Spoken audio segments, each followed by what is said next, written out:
Hello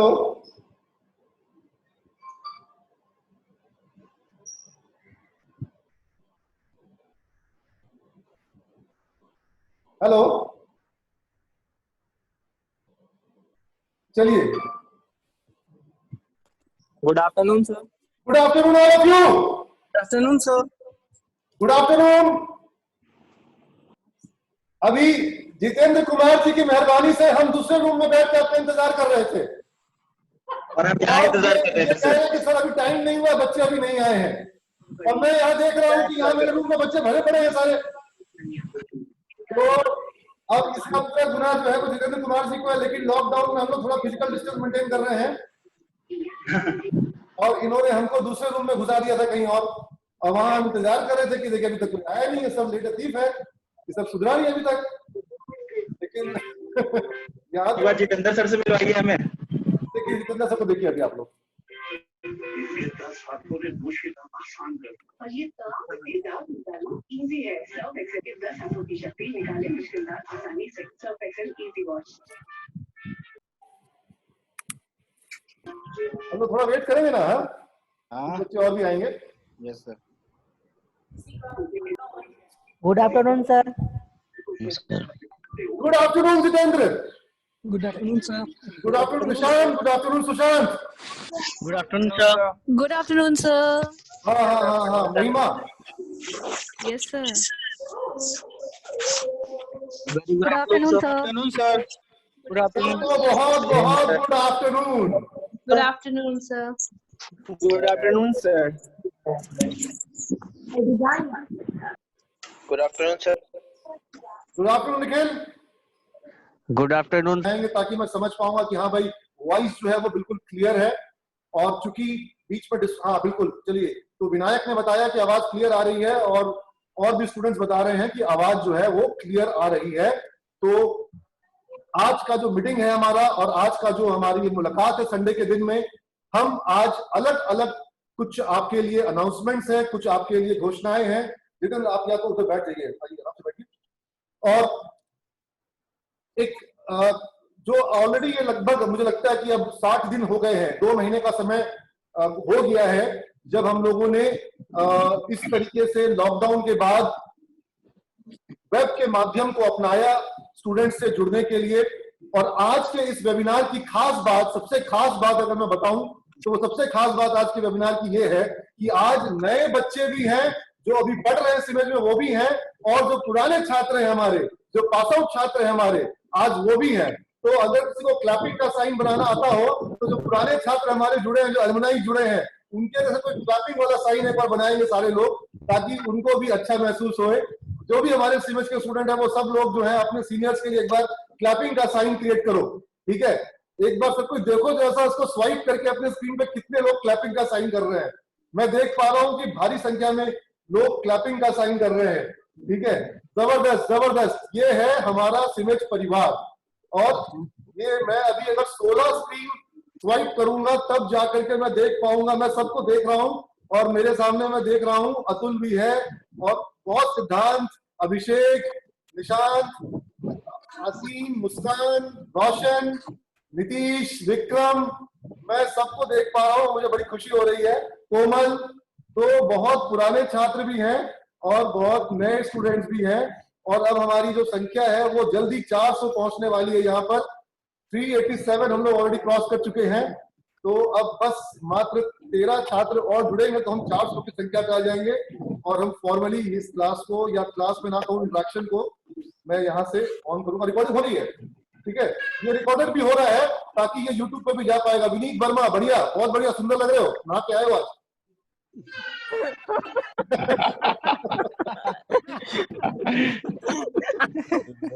तो विनीत तुम कहाँ हो, हैदराबाद में हो कि पटना में हो? पटना। हेलो अंशु भैया। हैदराबाद में हो, कहाँ हो तुम अभी? मैं सर पटना में हूँ। पटना सर। पटना में? तुम्हारा तो हैदराबाद में पोस्टिंग था ना? जी सर, हैदराबाद थी, मैं होली में आया हुआ था यहीं पे सर, लेकिन एक्चुअली जो तो लॉकडाउन नहीं रह गया। कमजोर हो गया है, इतना कमजोर रहोगे कोरोना में जो है बहुत दिक्कत है। कोरोना में कमजोर होने पर बहुत जल्दी कोरोना लग जाता है। ठीक है ना। घर पे देखो सब लोग हंस खुश हो रहा है, खा पी करके सब मजबूत हो रहा है। निशान को देखो एकदम मजबूत हो गया है। मैं मोटा हो गया सर पहले से। हाँ मोटा हो गया सब। हाँ खेल नहीं राजीव रहा ना, रंजन को देखो मजाक में नहीं आ रहा है। कितने बच्चे राजीव तुमको हुए राजीव रंजन? अभी तक 2-3 बच्चे हो गए तुमको लग रहा है। हाँ हमारे बैच में भी काफी स्टूडेंट जुड़ रहे हैं अभी। जुड़ रहे हैं। हमारे बैच से राहुल हो गया। हाँ ये सिमेश परिवार जुड़ रहा है पूरा एक तरीके से आज। ठीक है अमित सिन्हा ठीक है अंगड़ाई ले रहा है। मस्ती से रहो। अंशु भैया को हाय बोल रहा था सर। बहुत अंशु भैया हाय। तो बहुत है। Hi good afternoon. मैं प्रिंस भैया का वेट कर रहा हूँ। प्रिंस भैया किधर है? हाय अंशु भैया। Good afternoon sir. हम लोग 400 के ऊपर हो चुके हैं। और देखो तुम सभी बच्चे लोग जो घर पे बैठे हुए हो और अपने अपने सिलसिले से घर पर अपना अपना कुछ अध्ययन कर रहे होगे या अपने तरीके से आप सब लोग अध्ययन को आवाज कम कर रहा हूँ। जतिन नहा के नहीं आया सर। तो मैंने एक बार आप सबों को अपनी बात रखने के लिए एक बार आप लोगों के मुंह पे हाथ रखवा दिया है। अब आप लोग थोड़ा बेचैन महसूस करेंगे क्योंकि आप अपनी बात रख नहीं पाएंगे। मैंने आप लोग को म्यूट कर दिया है, लेकिन बीच में म्यूट करना जरूरी है, अदरवाइज आपको सबकी बात समझने में सुनने में आपको दिक्कत होगी, है ना। अगर सब एक साथ बोलेंगे तो फिर ये पार्लियामेंट हो जाएगा और हम इसको पार्लियामेंट बनाना देना नहीं चाहते हैं। हम चाहते हैं कि ये क्लासरूम का डेकोरम जो है ये बने रहे और हम ये भी चाहेंगे कि आप लोग सब लोग अपनी अपनी बातों को रख सके, अपने सवालों को रख सके, इंटरेक्शन हो सके। तो इसलिए हम लोग क्या कहना चाह रहे हो तुम? चैट बंद करना है? चलो एक सेकंड, कहाँ है तुम?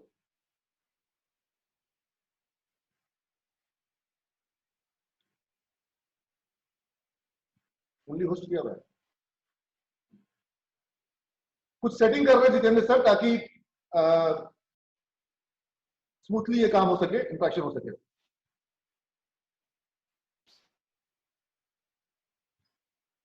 आपके जो सवाल उनको आप चैट पे डालिए, जो क्वेश्चन है आपके उसको चैट पे टाइप करिए आप, क्योंकि आज मैंने डिसाइड किया है कि आज वैसे मैंने कुछ आपके लिए पीपीटी बना रखा था और वो पीपीटी बड़ा इंटरेस्टिंग भी है। उसमें कुछ टॉपिक्स मैंने कवर किए थे जो कंकरेंट टॉपिक्स हैं, लेकिन मेघा मैम ने कहा कि आज संडे है और बच्चे जो है संडे के दिन आप उनको अगर पढ़ाएंगे तो वो अच्छा नहीं रहेगा। तो मैंने चला कि चलो ठीक है मेघा मैम की बात मान लेते हैं, फिर किसी दिन हम लोग जुड़ जाएंगे टॉपिक्स को लेकर के। आज आप लोगों को मैं सिर्फ आपकी बात करूंगा या हम लोग कुछ कैजुअल चिट चैट करेंगे या हम आपके सवालों के जवाब देंगे और कुछ अनाउंसमेंट्स हैं वो अनाउंसमेंट्स हम आपके बीच करेंगे, ठीक है। और बाकी आप में से कोई छात्र अगर किसी ऐसे विषय पे कोई सवाल पूछ ले जो मुझे पसंद है तो मैं जवाब जरूर दूंगा। तो मैं तो चाहूंगा कि आप जरूर पूछो, लेकिन मैं अपनी तरफ से आज जो मैंने पीपीटी आपके लिए बना रखा है उसको अभी नहीं चला रहा हूँ, ठीक है, क्योंकि आज अलग अलग क्लासेस के स्टूडेंट यहाँ पर हैं, आईटी के भी स्टूडेंट्स हैं, मैनेजमेंट के भी स्टूडेंट्स हैं यहाँ पर, और यहाँ पर एलुमनाई भी हैं, और यहाँ पर हमको भारत के पूरे मतलब भारत के कोने कोने जुड़ दिया है। साउथ इंडिया भी हमारे पास यहाँ पे जुड़ा हुआ है और हमारे पास दिल्ली से भी लोग जुड़े हुए हैं, कलकत्ता से भी जुड़े हुए हैं और हमारे पास यहाँ पर जो है पुणे से, महाराष्ट्र से भी छात्र जुड़े हुए हैं जो हमारे एलुमनाई जुड़े हुए हैं। तो इसलिए कोरोना की लॉकडाउन के बीच में पूरा इंडिया जो है वो जुड़ रहा है। और हिमांशु बहुत अच्छा लग रहा है तुमको देख करके, बहुत दिन के बाद तुमको देखे हैं। तुमको मैं सुंदर गधा बोलता था तो ये हमारे बच्चे के बीच की बात है, तुम लोग कोई नहीं बोलते ना। तो ही इज वेरी इंटेलिजेंट गाय। तो हम लोग अपनी इन बातों की बात करेंगे और कुछ अनाउंसमेंट्स हैं, तो अनाउंसमेंट्स को मैं चाहूंगा कि थोड़ा रुक करके तुम्हारे बीच रखूं। इसके पहले जो कुछ एलुमनाइज हैं, अगर कोई एलुमनाई अपनी कोई बात रखना चाहता है तो उसकी ऑडियो को मैं ऑन करूंगा। पहला मौका मैं एलुमनाइज को दूंगा। अंकल मंडल को भी मैं देख रहा हूँ, बहुत देर से दिखाने की कोशिश कर रहा है अपने आप को। हाँ वेरी गुड वेरी गुड। तो जो एलुमनाई अपनी बात कहना चाहता है वो हैंड रेस करे। मैं सिंटू कुमार को बोलूंगा। राजीव रंजन कुछ कहना चाह रहा है, ठीक है, तो क्या मैं देखता हूँ मैं राजीव रंजन का माइक ऑन कैसे कर सकता हूँ। एक सेकंड, तो मैंने तुमको अनम्यूट कर दिया है। Thank you sir. बोलो। सर बहुत अच्छा लगा आज का सेशन देख करके। मैं तो पहले अपना परिचय दो। मेरा नाम राजीव रंजन है। मैं 2012 टू 2015 बैच का बीसीए का स्टूडेंट हूँ। और मैंने अभी अपना एक आईटी कंपनी खोला है, 1 साल हो चुका है। 200 मेरे पास रनिंग क्लाइंट अभी अवेलेबल है। मैंने नॉर्थ ईस्ट को कवर किया है। बहुत बढ़िया, जोरदार तालियां इसके लिए सबको, क्लैपिंग क्लैपिंग साइन। ये है स्टार्टअप जो नॉर्थ ईस्ट में जाकर के, आसाम में जाकर के ये स्टार्टअप शुरू कर रहे हैं। ऑब्वियसली वहां पर कुछ लोगों को ये जॉब भी दे रहे होंगे, और ये सीबीएस का स्टूडेंट जो है ये अब जॉब सीकर नहीं है, ये जॉब प्रोवाइडर बन गया है। समझ रहे मेरी बात को? जो मैं सोचता था सपना कि भाई मेरे बच्चे जो हैं वो लोगों को रोजगार दे, आत्मनिर्भर भारत, ये है आत्मनिर्भर भारत। ये स्टेप होता है आत्मनिर्भर भारत बनने का, है ना। Rajiv, I am so happy for you. और मैं आपको बताऊं, राजीव ने मुझे आज थोड़े पहले फोन भी किया था, ये कुछ कई सवाल थे इसके, लगातार पूछते जा रहा था। मैंने बोला बस कर भाई, अब तुम वेबिनार में पूछना जो सवाल है तुम्हारा। Homework sir, homework. अरे पूरा होमवर्क करके लाए। सबसे पहले सर मैं पोदार सर का एक लाइन दोहरा देता हूँ। बिल्कुल। वो नहीं जो बंद आंखों से देखे जाए, सपने वो है जो आपको सोने ना दे। बिल्कुल बिल्कुल। एंड सर जब से मैंने ये नया प्रोजेक्ट सोचा है, यकीन मानिए तब से मैं हर रोज रात में इसके ऊपर वर्कआउट करता हूँ। पहले मैं हर चीज के बारे में डिटेल जानता हूँ, जितना ज्यादा जान सकूँ, जितना ज्यादा इसके बारे में हम जान सके, कितना नया नया इसमें टेक्नोलॉजीज यूज कर सकते हैं, कितना इजी वे में इसको हम प्रोडक्शन कर सकते हैं। हम इसके ऊपर काफी वर्कआउट किए हैं अभी। तो अभी जो मेरा अपकमिंग प्लान है वो है अपना लेडीज जो सैनिटरी पैड डायपर होता है, इसका प्रोडक्शन इन बिहार। बिहार में? या जबरदस्त जबरदस्त, यही आज का थीम है। भारत को आत्मनिर्भर बनाना है, प्रधानमंत्री ने कहा है। और हमारे श्रमिक भाई जो बिहार लौट रहे हैं, जो मजदूर हमारे बिहार लौट रहे हैं, जिनको बहुत ही बेदर्दी के साथ और जिनका बिल्कुल ख्याल नहीं रखा, जहां पर उन्होंने अपना सब कुछ दिया खून पसीने से, जहां उन्होंने जिस राज्य को सींचा, जाकर के महाराष्ट्र में, गुजरात में और साउथ में उन्होंने जहां पर जाकर के अपना श्रमदान किया, जहां पर वो अपना पसीना रोज बहा रहे थे, वहां जब मुश्किल घड़ी आई तो उस राज्य ने उनका ख्याल नहीं रखा और उनको उनके हाल पे छोड़ दिया। और आज वो वहां से पैदल चल के आ रहे हैं। और बहुत मुश्किल, आप लोग देख रहे हैं किस तरीके से, मतलब मुझे नहीं लगता है कोई भी आप में से ऐसा छात्र होगा जिसकी आंख से आंसू नहीं आ गए होंगे। और ऐसी स्थिति में हमारा ये दायित्व बनता है, जो बन पड़े, मतलब हम चिड़िया की चोट से आग में पानी डालेंगे लेकिन आग बुझाने का कोशिश करेंगे। और अगर राजीव रंजन जो अभी आसाम में बैठा है वो प्लान कर रहा है कि हम बिहार में कुछ उद्योग लगाएं और वहां पे कुछ लोगों को जॉब दें, और उद्योग भी ये क्या सोच रहा है, ये सोच रहा है महिलाओं के लिए सैनिटरी पैड्स, जो कि आज भी बिहार में ग्रामीण इलाकों में आप देखेंगे महिलाओं के पास प्रॉपर सैनिटेशन उपलब्ध नहीं है। आज भी बिहार में बहुत बड़ी समस्या है। मेरी इससे बातचीत हो रही थी, मैंने इसे बताया कि राजीव तुमको विश्वास नहीं होगा कि महिलाएं एक ही कपड़े को 50 बार इस्तेमाल करती है, दोनों कपड़े इस्तेमाल करती है, वो मिट्टी का इस्तेमाल करती है, गोबर का इस्तेमाल करती है गांव में। उनके पास संसाधनों की कमी है। और जो आप देखते हैं ना सर, जब आप किसी मल्टीप्लेक्स में, मॉल में पिक्चर देखने जाते हैं और वहां पर वो अक्षय कुमार बोलता है कि जेब में बीड़ी पीने के लिए, सिगरेट पीने के लिए पैसे हैं और बीवी के लिए सैनिटरी पैड खरीदने के लिए पैसे नहीं है, ये भारत का यथार्थ है, ये यथार्थ है। और इससे मेरी बातचीत हुई, इसमें कहा कि 2 रुपए में एक पैड की मैन्युफैक्चरिंग हो सकता है। मैंने इसको बताया तुमको इनोवेशन करना होगा, प्रोडक्ट इनोवेशन करो चाहे प्राइस इनोवेशन करो, यानी कि तुम या तो प्रोडक्ट को कुछ ना कुछ इनोवेट करके बेटर बनाओ, तब तो तुम्हारा कोई वैल्यू होगा, तुम्हारे काम का महत्व होगा। और या फिर तुम प्राइसिंग को उसका नीचे लाओ, 1 रुपए से कम में लाओ, तब जाकर के तुम उसको ग्रामीण महिलाओं के लिए भी, तुम अगर उसको 1 महीने का, मतलब उसको 1-2 महीने का जो उसको जो जरूरत है, वो तुम अगर उसको 5-10 रुपए में उपलब्ध करा दो, देखो तुम पूरे भारत में रेवोल्यूशनाइज कर दोगे। और जो रेवोल्यूशन का काम इस दिशा में आप लोगों ने देखा जो पैडमैन का है, मैंने इसको सजेस्ट किया कि जो हमारे जो मुर्गन, क्या नाम है उनका, जो रियल पैडमैन जिनको कहते हैं, और उसी तरीके से एक अंशु गुप्ता जो गूंज के नाम से एक संस्था चलाते हैं, जिनको मैग्सेसे पुरस्कार भी मिला और उन्होंने सैनिटेशन के क्षेत्र में बहुत काम किया। तो इस दिशा में अभी बहुत काम होना बाकी है। और अगर राजीव, और मैंने उसको एक लाइन और कही थी राजीव को कि राजीव तुम सॉफ्टवेयर कंपनी चला रहे हो, 200 क्लाइंट है तुम्हारे, अब तुम कह रहे हो कि तुम सैनिटेशन का काम, वुमेन सैनिटेशन का जो वुमेन हेल्थ इश्यूज है, हाइजीन इश्यूज है, तुम इस पे काम करना चाह रहे हो, बहुत बढ़िया, लेकिन तुम वही काम करो जिसपे तुम अपने दिलो दिमाग से, जुनून से, जोश से, जज्बे से पूरा समय दे सको, जिसको तुम रात रात भर काम कर सको। मैं तुम लोग को बताना चाहूंगा कि सिमेज में ऐसा कई बार हुआ कि रात को, मतलब रात नहीं मैं सुबह कहूंगा 3 बजे 4 बजे में लौटता था घर, तो वो मुझे, मेरा जोश और मेरा जज्बा था और मुझे मन लगता था। और मेरा वो जब वो जुनून था तो वो काम अच्छा होता है। जिस काम में जुनून नहीं होगा, मन नहीं लगेगा, वो काम आपके लिए बर्डन है। आप में से बहुत से लोग जॉब में होंगे और आपको ऑफिस जाने का मन नहीं करता है। अगर ऑफिस जाने का मन नहीं करता है, काम करने का मन नहीं करता है, इसका मतलब है जो कर रहे हो उसमें मन नहीं लग रहा है। तो ऐसा चीज सोचो कि क्या वो चीज होगा जिसमें तुम्हारा मन लगे। आज न कल तुमको वैसा कोई काम करना चाहिए जिसमें तुम्हारा मन लगे, और तुम कमाल कर जाओगे फिर वहां पर जहां तुम्हारा मन लगेगा। तुम लोग बानर सेना हो, तुमको तुम्हारी ताकत का एहसास कहां है? राजीव बोलो अपनी बात।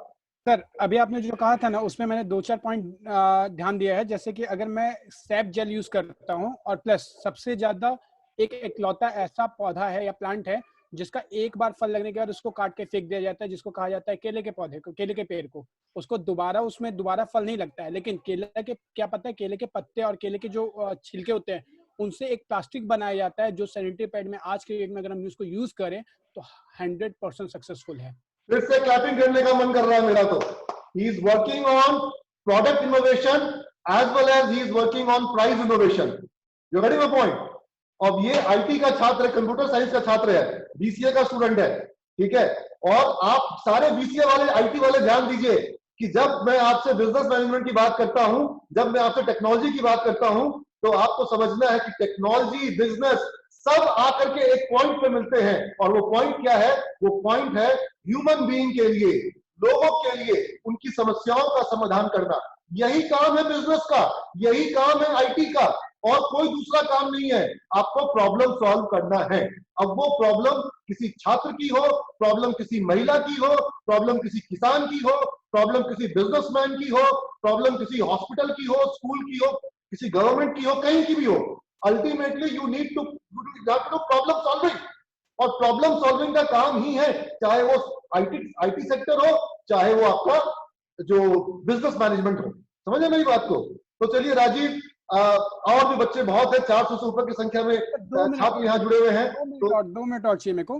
बिल्कुल, चलो दिया। केले के पत्ते का जो फॉर्म है ना, इसका बनाने के पीछे बहुत बड़ा रीजन है। पहला कि हम अपने ही स्टेट से हम उस चीज को ले सकते हैं, यानी हम सोनपुर से ही केला का जितना सकते हैं। उसका प्रोडक्शन कॉस्ट जो पहले मेरा 2 रुपए ₹1.30 गिरेगा सर मुझे पर पैड, ₹1.30, वो भी सैप जेल के साथ, जिसका पीरियड होता है वो तकरीबन 6 आवर टू 7 आवर काम करेगा। वो जो एक सिंगल पैड है, वो जहाँ के हम लोग कपड़ा वाला यूज करते हैं, वो 3 घंटे से 4 घंटे में उसको चेंज करना पड़ता है।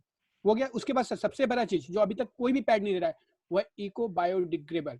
अगर मेरे पैड को जला दिया जाता है, गाड़ दिया जाता है, कुछ भी किया जाता है, वो पूरा का पूरा डिस्ट्रॉय हो जाता है, उसमें एक पीस भी नहीं बचेगा। तो एनवायरनमेंट हमारा टोटली सेफ है इससे। तो बहुत बढ़िया, यानी कि इन्वायरमेंट का भी ख्याल रखना है, और फार्मर्स को भी इससे कुछ एक्स्ट्रा इनकम होगी, बिकॉज जिनसे प्रोक्योर करेगा उनको कुछ ना कुछ पे करना होगा, और उस चीज के लिए उनको इनकम मिलेगी जिस चीज का उनको अभी इनकम मिल नहीं रहा है, वो वेस्टेज है। हाँ, तो ये देखो हमारे चारों तरफ है। और मैं बताना चाहूंगा, मैं कहना चाहूंगा, और मैं आप सब लोग के मन में एक उम्मीद और एक सोचने का एक बीज तत्व डालना चाहूंगा कि ये पॉसिबिलिटी सबके पास है। जरूरी नहीं है कि जो आइडिया इसका है आपके पास दूसरे और 50 आइडिया होंगे, या आपको अपने चारों तरफ देखना होगा कब कहां कौन सा आइडिया दिख जाएगा। ऐसे ही मार्क जकरबर्ग को अपने कॉलेज में दिख गया था आइडिया कि भाई हम लोग सारे लोग जो है वो कैसे जुड़े और कैसे मिले और कैसे दूसरे को जाने और समझे, और इतना बड़ा फेसबुक का एंटरप्राइज क्रिएट हो गया। तो आपको सिर्फ ये सोचना है कि आप क्या कर सकते हो, कैसे कर सकते हो, और भविष्य में आपके लिए बहुत बड़ी संभावनाओं का एक दौर निकल के आ सकता है। और जो भी आपको संसाधन चाहिए, जिस तरह की भी बाधाएं आएंगी, कठिनाई आएंगी, उनको सामना करने की, उनका आपको मुकाबला करने की क्षमता आपको भगवान देगा। इस बात को आप यकीन रखिए। जब आप सफर पर निकलते नहीं है तब आप डरते हैं, और जब आप एक बार निकल जाते हैं तो बैंगलोर से और महाराष्ट्र से हमारा बिहार का मजदूर 1800 किलोमीटर और 2000 किलोमीटर पैदल चल के आ गया है। तो जब आप एक बार सफर पर निकल जाइएगा तो क्षमता आपके अंदर में अदम्य है। आपके अंदर में जो साहस है, जो हिम्मत है, जो आपके अंदर में पोटेंशियल है कुछ करने का, उसका कोई मुकाबला नहीं हो सकता है। और दुनिया में जिन लोगों ने भी कुछ किया है, उनमें और आप में कोई अंतर नहीं है। एक ही बात है, सब कुछ है आपके पास, केवल एक चीज है, वो झिझक, वो संकोच जो आपको रोक के रखता है। एक बार जो झिझक से पार निकल जाता है, 200 क्लाइंट की कंपनी बनाना कोई आसान काम नहीं है। तो अगर एक बार आप संकोच से बाहर निकलेंगे, झिझक से बाहर निकलेंगे, तो ये सारी संभावनाएं हैं। और आप अपने कार्य क्षेत्र में जहां पर भी आप जॉब कर रहे हैं, जो पढ़ाई आप कर रहे हैं, ऑब्वियसली वहां पर भी आप ऐसा बहुत कुछ कर रहे हैं जो अपने आप में बहुत मोटिवेटिंग है। लेकिन हम बहुत कुछ जो कर सकते हैं वो सिर्फ इसलिए नहीं करते हैं कि डर लगता है, क्या फायदा, करेंगे होगा नहीं होगा, क्या होगा, अच्छा होगा बुरा होगा, लोग क्या बोलेंगे, फेल हो जाएंगे तो क्या होगा, अरे क्या कहेंगे लोग, सबसे बड़ा रोग क्या कहेंगे लोग, भूल जाओ, किसी को कोई मतलब नहीं है, किसी को कोई मतलब नहीं, सही बता रहे हैं।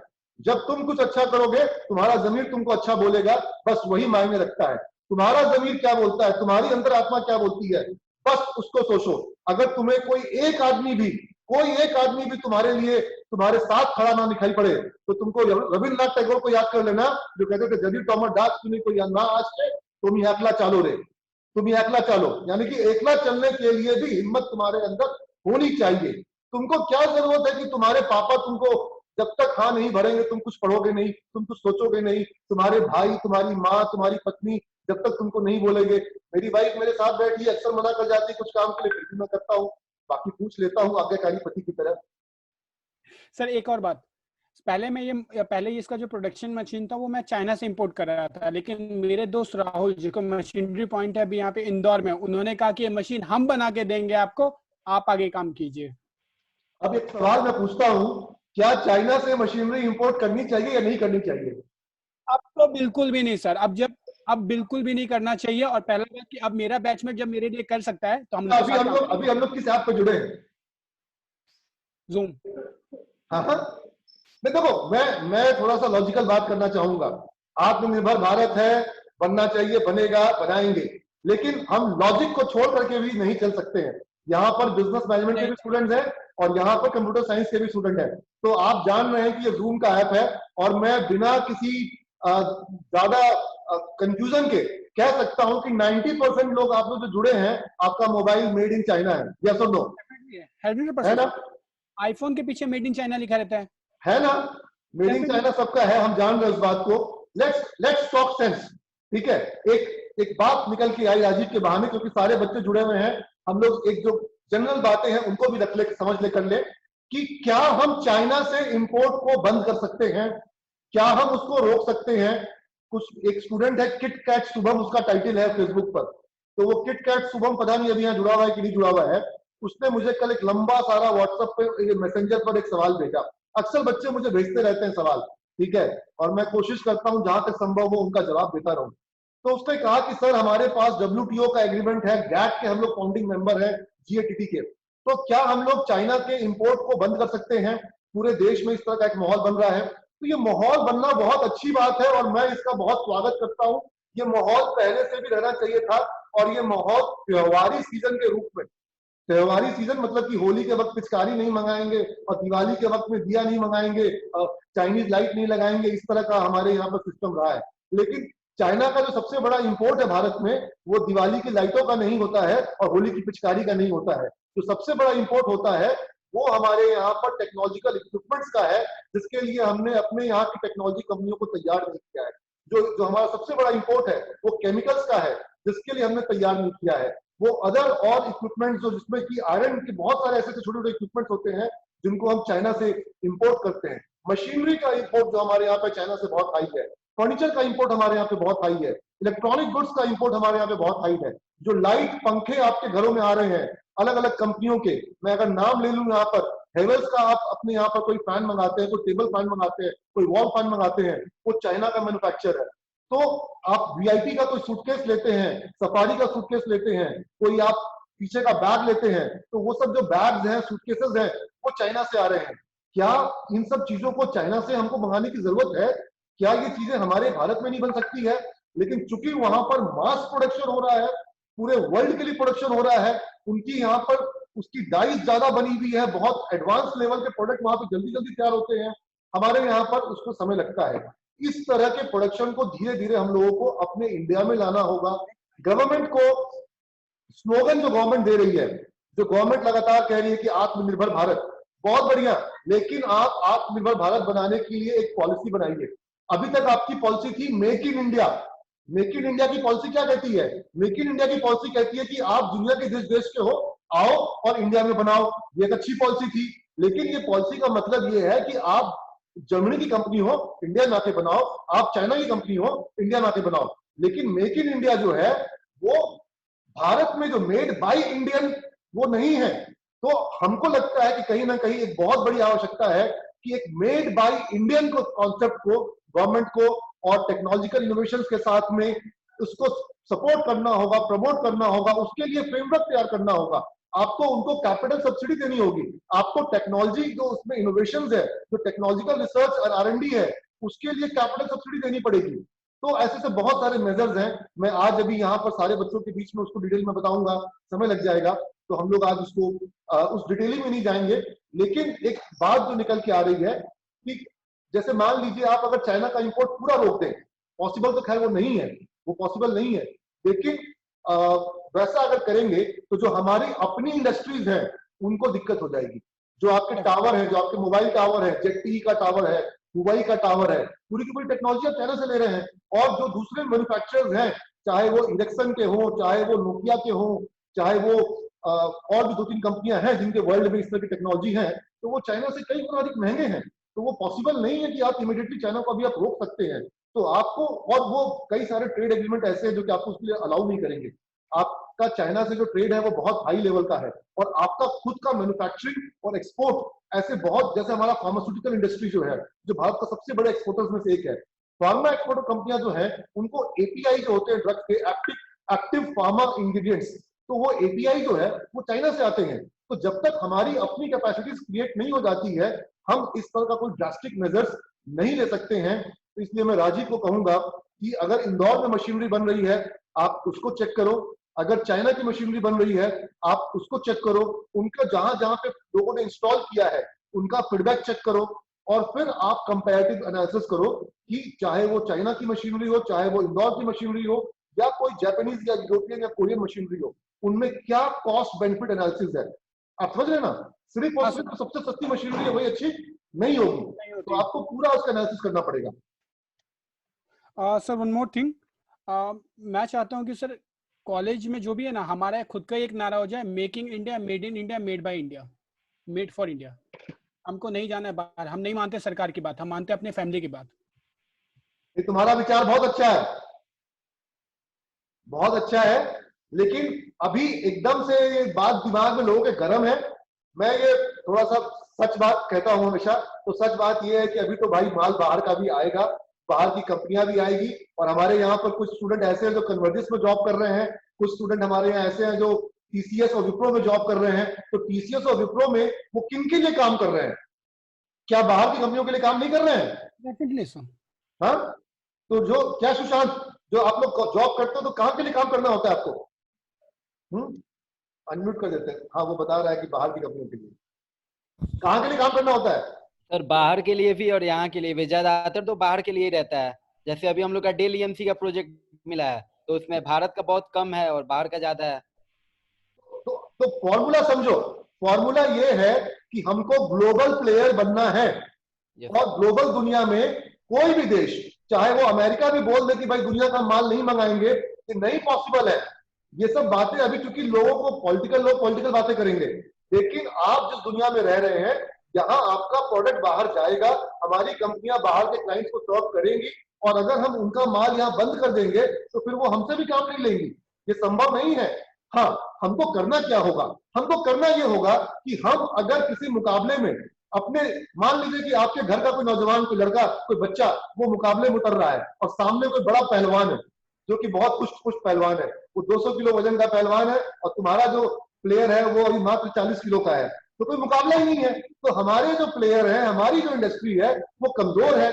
जरूरत है कि उसको आप थोड़ा संरक्षण दे, उसको थोड़ा प्रोटेक्शन दे, उसका गुड्स सस्ता बिके, उसको थोड़ा सा टैक्सेस कम लगे, बाहर वाले को थोड़ा टैक्सेस ज्यादा लगे, कुछ एंटी डंपिंग ड्यूटी लगाइए, कुछ इनको सब्सिडाइज करिए। ऐसा चाइना ने किया, ऐसा अमेरिका ने किया। तो इसकी बहुत, मैं अभी डिटेल कॉम्प्लेक्स में नहीं जाऊंगा, लेकिन जब तक आप एक प्रोटेक्टिव रिजाइन नहीं बनाएंगे, थोड़ा इंक्यूबेशन नहीं देंगे, इंक्यूबेशन देना होगा। और जब आप इंक्यूबेशन देंगे, उसके बाद फिर देखिए हमारे अपने लोग जो है वो भी अच्छा करेंगे, वो भी बहुत काम कर पाएंगे। तो लेकिन हमको ये एकदम से बाहर का सब कुछ बंद, मल्टीनेशनल बंद, ये कर पाने की स्थिति में हम कभी नहीं आ पाएंगे अभी। और जब हमारी अपनी इंडस्ट्री अच्छी होगी, हाँ, ये सोच हम ले आए, ये जज्बा हम ले आए। जैसे कि मैंने अभी डिसाइड किया है कि मैं अभी खादी का मास्क लिया और मैंने मेघा को कहा चलो खादी के कपड़े खरीद के लाना है, और मेरे पास कुछ खादी के शर्ट्स वगैरह हैं, मैं वो खादी भी पहनूंगा। आप सब लोग भी सोचो कि भाई आप लोग को साल में कुछ 1 या 2 कपड़े खादी खरीदने चाहिए, क्या ऐसा हम लोग सोच सकते हैं? है ना? हम लोग कुछ ना कुछ फार्मर्स का खरीदे, कुछ फार्मर्स के लिए आप लोग कुछ डायरेक्ट मॉडल बनाओ। आपने जो आईटी के स्टूडेंट्स हैं, क्या क्यों नहीं कोई ऐसा आप ऐप बनाओ? बहुत लोग ऐसा काम कर रहे हैं, लेकिन स्टिल आप अपने रूरल लेवल पे कुछ काम सोचो जिसमें कि फार्म टू मार्केट प्लेस या फार्म टू कंज्यूमर ये कनेक्शन हो। और ये एक बहुत बड़ी रेस है कि आज जो किसान हैं, आपने निर्मला सीतारमण को सुना होगा, उन्होंने फार्मर्स के लिए वो अपना अनाज वो भारत के किसी भी मंडी में बेच सके, ये अलाउ किया गया, पहले अलाउ नहीं था। तो अभी हम कहते हैं कि फार्मर जो है वो अपनी फसल को, अगर कोई जैविक खेती कर रहा है, कोई जैविक टमाटर उगा रहा है जिसमें कि खाद का प्रयोग नहीं कर रहा है, पेस्टिसाइड का प्रयोग नहीं कर रहा है, अगर उसको वो मार्केट उसको दिलवाना हो, तो क्या आप लोग ऐसे कुछ एप्स, ऐसे कुछ प्लेटफॉर्म बना सकते हैं जिसमें उसको सर्टिफाई किया जाए कि हाँ भाई इसको हमने सर्टिफाई किया है कि ये जैविक खेती हो रही है और ये प्रोडक्ट डिलीवर होगा। आप समझिए, हमको अभी इस तरह के प्लेटफॉर्म्स चाहिए जहां फार्मर के हाथ में पैसा उसके मोबाइल में डायरेक्ट पहुंचे और उसका प्रोड्यूस उसके वहां से लो, उसके गांव से लो और लोगों के गांव घर तक पहुंचाओ। इसके लिए कुरियर कंपनी से टाई अप कर सकते हो, बहुत सारी कंपनियां टाई अप करने के लिए। अब समझो मेरी बात को, या आप अपना खुद का नेटवर्क बनाओ, अगर कोई जिसके पास ज्यादा अच्छा विजन हो या जो वेंचर कैपिटल निकाल सकेगा तो वो अपना लॉजिस्टिक चेन भी डेवलप कर पाएगा। अपना लॉजिस्टिक चेन नहीं है तो जो मार्केट में लॉजिस्टिक चेन है उस लॉजिस्टिक चेन का भी प्रयोग हम लोग कर सकते हैं।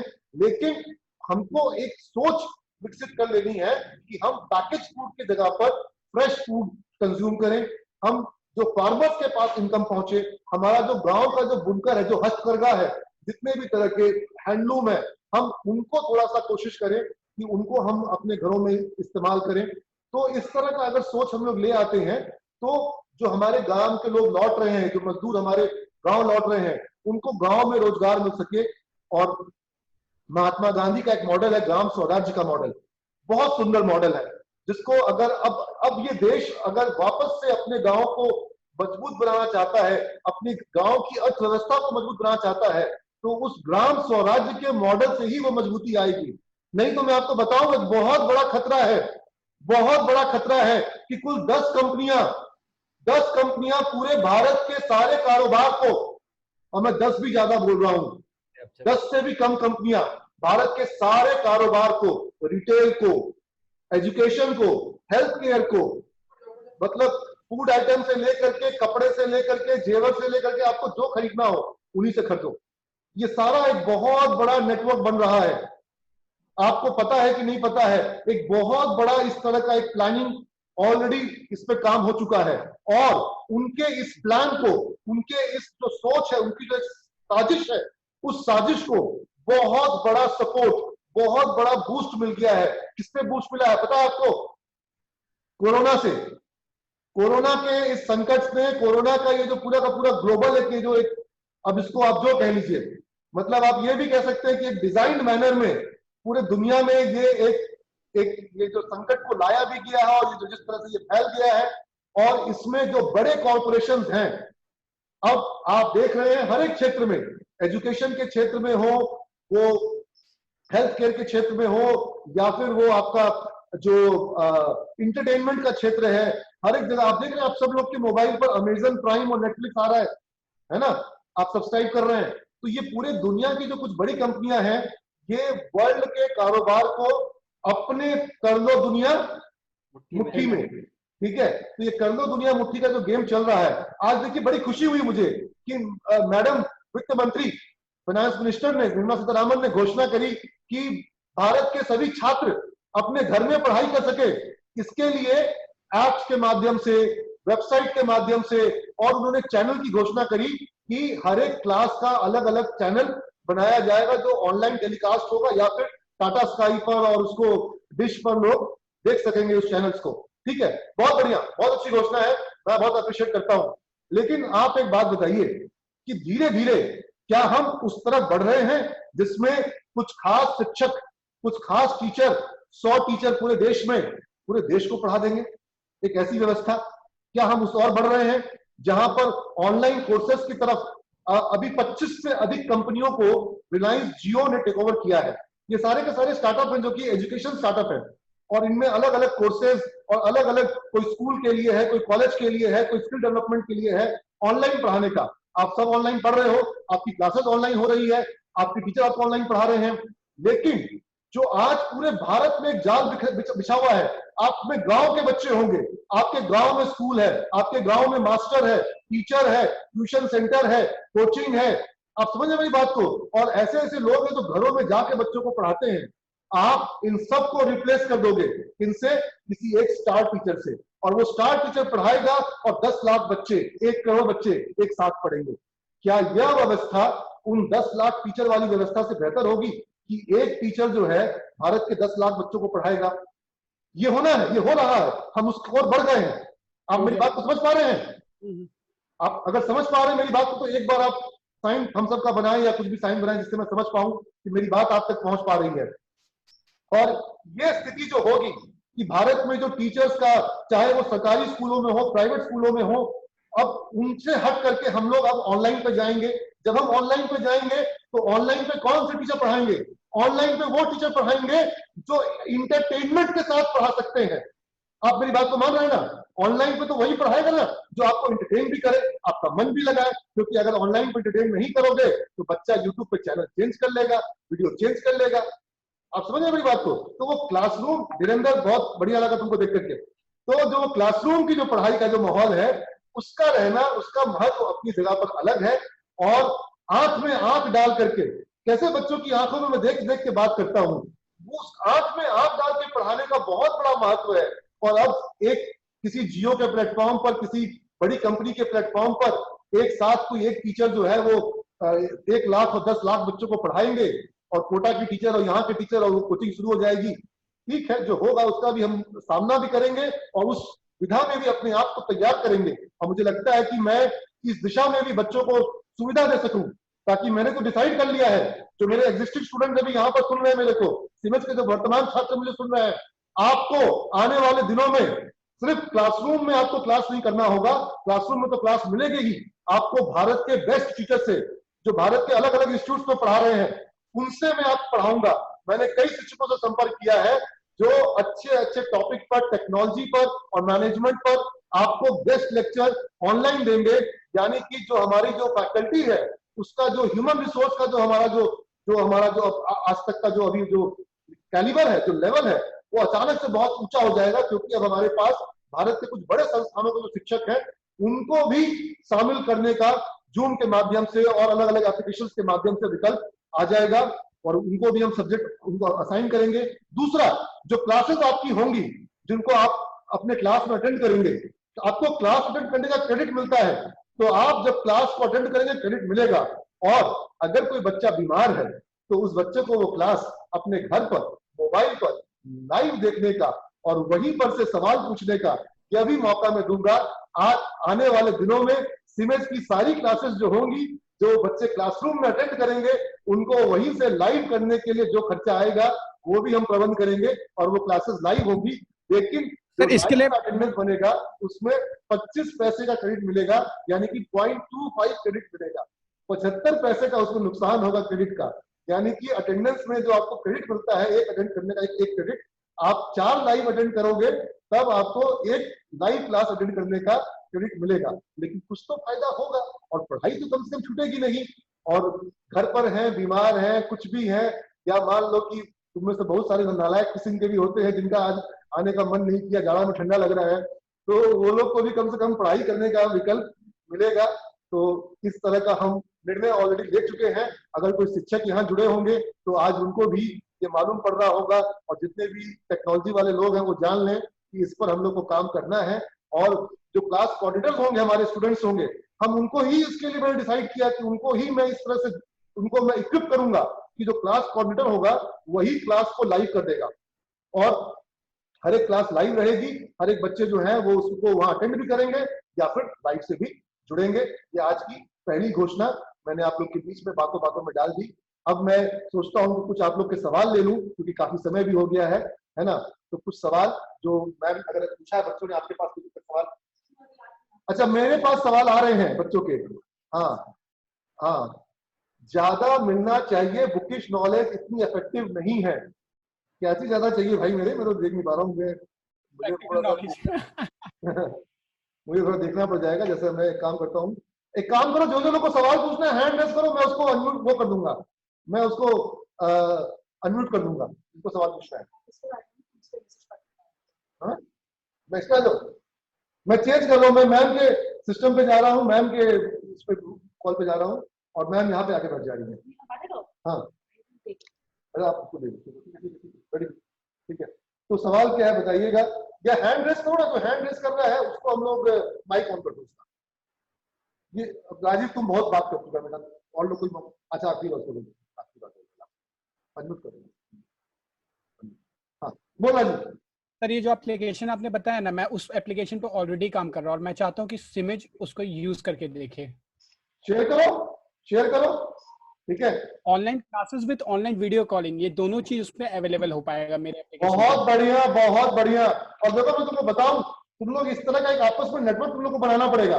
और मेरे को रितेश यहाँ पर आज है कि नहीं जुड़ा, जुड़ा कि नहीं जुड़ा पता नहीं, रितेश था, ऐसे बहुत सारे सिमिज के बच्चे थे जो लोग बढ़िया एप्लीकेशन तैयार करने में बहुत जिन्होंने काम किया है। तो और वो लोग ऐसा ऐसा ऐप बना लेते जो ऐप आप लोग डाउनलोड करते हो जाकर के गूगल प्ले स्टोर में। तो इसलिए अगर ऐसे स्टूडेंट्स हैं जो लोग ग्रुप में इस तरह काम करना चाहेंगे तो मुझे बहुत खुशी होगी और मैं उस ऐप को पूरे वर्ल्ड इंडिया में शेयर करूंगा, सब सारे लोगों को, अलग अलग कॉलेज वालों को भी मैं दूंगा, भारत के बड़े बड़े कॉलेज वालों को दूंगा। ठीक है सर, इसके ऊपर मैं काम करूंगा। पीएम ने जो इकोनॉमिक रिलीफ पैकेज दिया है उसका रोड मैप क्या? रोड मैप भी आ गया, अब तो पूरा रोड चल लिया, 4 दिन तक चली है वित्त मंत्री हमारी, रोज कभी शाम को 4 बजे, कभी 3 बजे और आज सुबह 11 बजे, 4 या 5 बार में उन्होंने पूरी घोषणा करी है।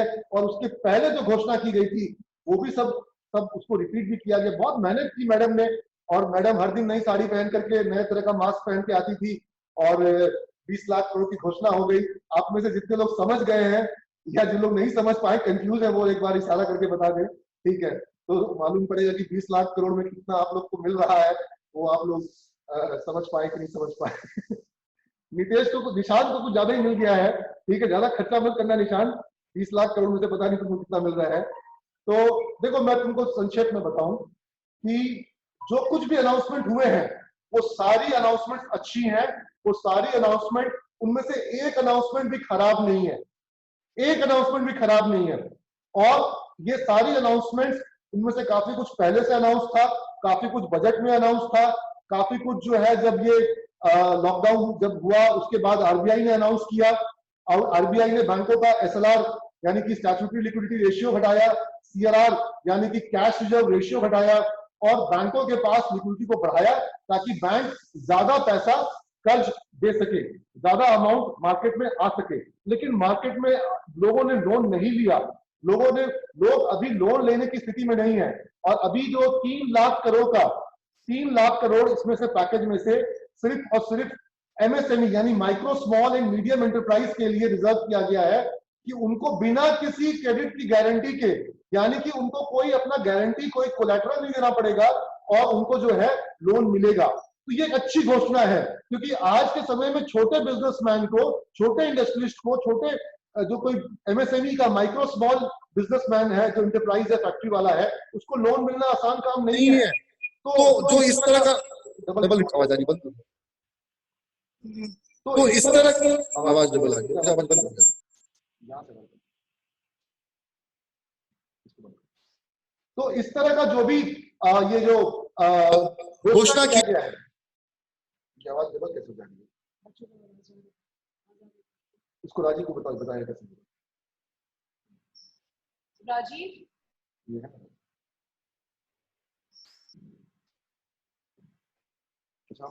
मोबाइल को म्यूट कर दीजिए और डायरेक्ट आप सिस्टम से बात कीजिए, किसी एक के ही यूज कीजिए, किसी एक का यूज कीजिए, इधर मोबाइल और सिस्टम। थमा दिया मेरे हाथ में, हम तो अच्छा काम करे थे। चैट देखो ना, तुम ऐसे ही देखो ना, हम लोग दोनों एक ही स्क्रीन में आ सकते हैं। हस्बैंड वाइफ क्या देखो।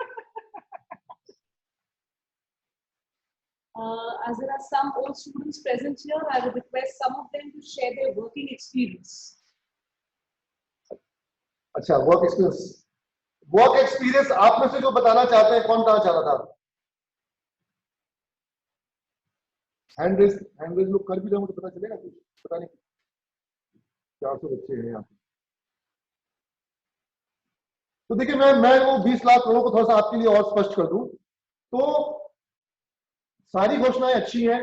3 लाख करोड़ का जो एमएसएमई सेक्टर के लिए जो दिया गया वो भी बहुत काम का है, वो भी बहुत जरूरी है। मैंने बताया कि आज उनको लोन मिलना उतना आसान नहीं है। ऐसे में जो उनको सुविधा दी जा रही है कि उनको बिना कोलैटरल के लोन मिलेगा, इसका उनको फायदा मिलेगा। और 4.5 लाख एमएसएमई सेक्टर की यूनिट्स हैं जिनको कि इस योजना का लाभ दिया जा रहा है। लेकिन छोटा सा गणित लगाओ, छोटा सा मैथमेटिक्स करो कि 3 लाख करोड़ डिवाइड बाई 4.5 लाख, 4.5 लाख, यानी कि प्रत्येक इंडस्ट्री को कितना मिल सकता है। प्रत्येक इंडस्ट्री अगर लोन लेने चला जाए, जो कि जाएगा नहीं, ऑब्वियसली प्रत्येक नहीं जाएगा, सबको ही नहीं जाएगा, आधे लोग जाएं या उससे भी कम लोग जाएंगे, ठीक है। लेकिन अगर हम जोड़ते हैं कि अगर हर कोई चला जाए, 4.5 लाख लोग चले जाएं जो एमएसएमई के लोग हैं, तो उनको कितना लोन मिलेगा। और एमएसएमई का दायरा बढ़ करके 100 करोड़ कर दिया गया है, यानी 100 करोड़ रुपए तक की जो फैक्ट्री होगी वो किसमें आएगी, वो एमएसएमई में आएगी। ये भी अच्छा किया, क्योंकि 100 करोड़ आज के जमाने में कोई बहुत बड़ा लार्ज स्केल नहीं होगा, 100 करोड़ छोटा ही कहलाएगा। तो 100 करोड़ वाले को एमएसएमई में ले आए, और 100 करोड़ वाले जो एमएसएमई हैं या जो 25-50 लाख से 1 करोड़ से लेकर के 100 करोड़ वाले हैं, वो अगर सब लोग लोन लेने चले जाएंगे तो उनको 3 लाख करोड़ में से हर किसी को कितना मिलेगा। अगर बराबर बराबर मिले सबको, तो बराबर बराबर मिलने पर एक इंडस्ट्री को मिलेगा 6,66,000 रुपए, करोड़ नहीं, 6,66,000 रुपए। यानी 6 लाख रुपए में सीमेंट जैसे संस्थान का 26 लाख रुपए महीने का खर्च है।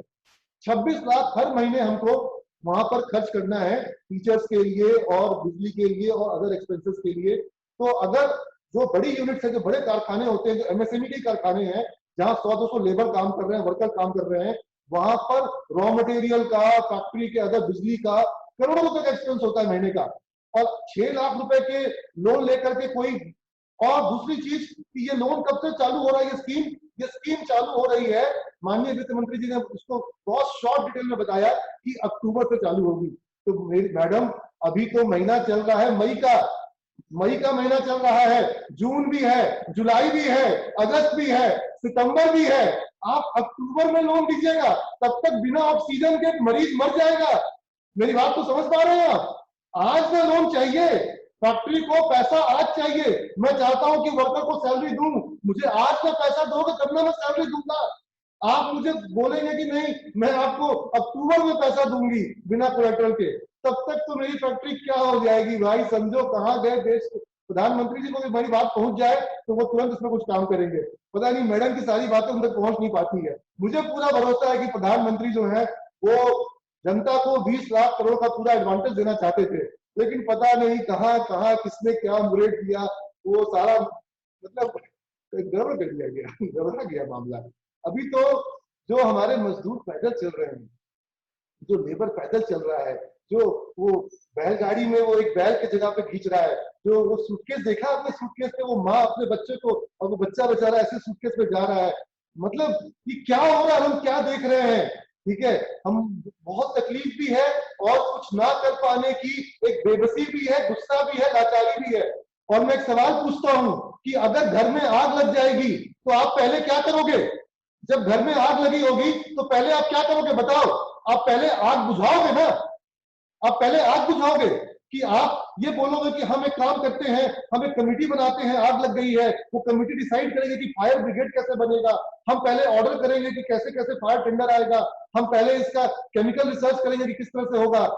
ये अभी आग बुझाने का समय था, ये अभी जो रिफॉर्म्स किए जा रहे हैं और ये लॉन्ग टर्म रिफॉर्म्स हैं जो कि अच्छे हैं, जिनको हम स्वागत करेंगे। लेकिन आप आग बुझाओ, जो इंडस्ट्रीज बंद होने की कगार पे जा रही हैं पहले उनको बचा लो, जो लेबर्स के पास पैसा नहीं है उनके अकाउंट में पैसा डालो, जो किसान की फसल मार्केट तक नहीं पहुंच पा रही है और वो फसल को गांव में छोड़ दे रहा है, जो दूध बहा दे रहा है, उसकी मैकेनिज्म डेवलप करो।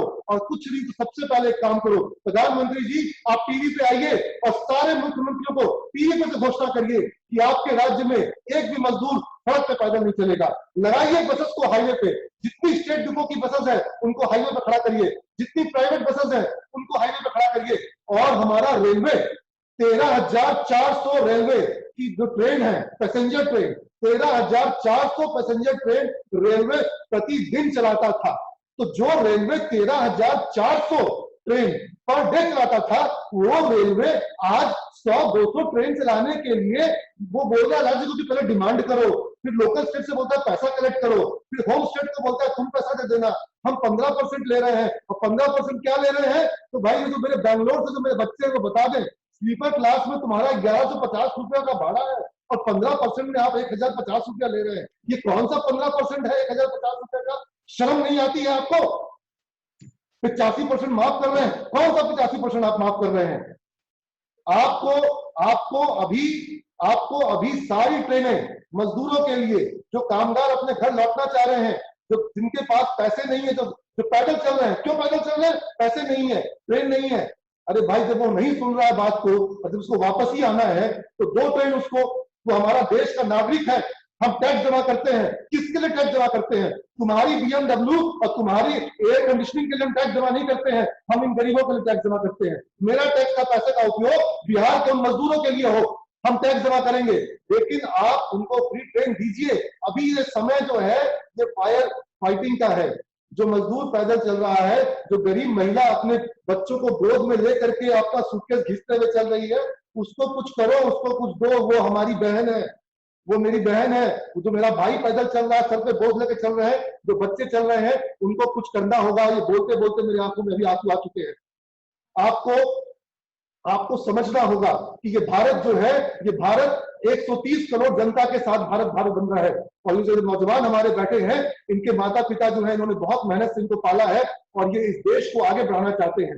तो जो हमारे मजदूर आज सड़क पे चल रहे हैं, सबसे पहले उनको आप सुविधा दो, उनको भोजन दो, उनको आने जाने की सुविधा दो, उनको टेस्टिंग करो, उनको आप उनके गांव तक, उनके घर तक, उनकी मिट्टी तक, उनके परिवार तक पहुंचाओ।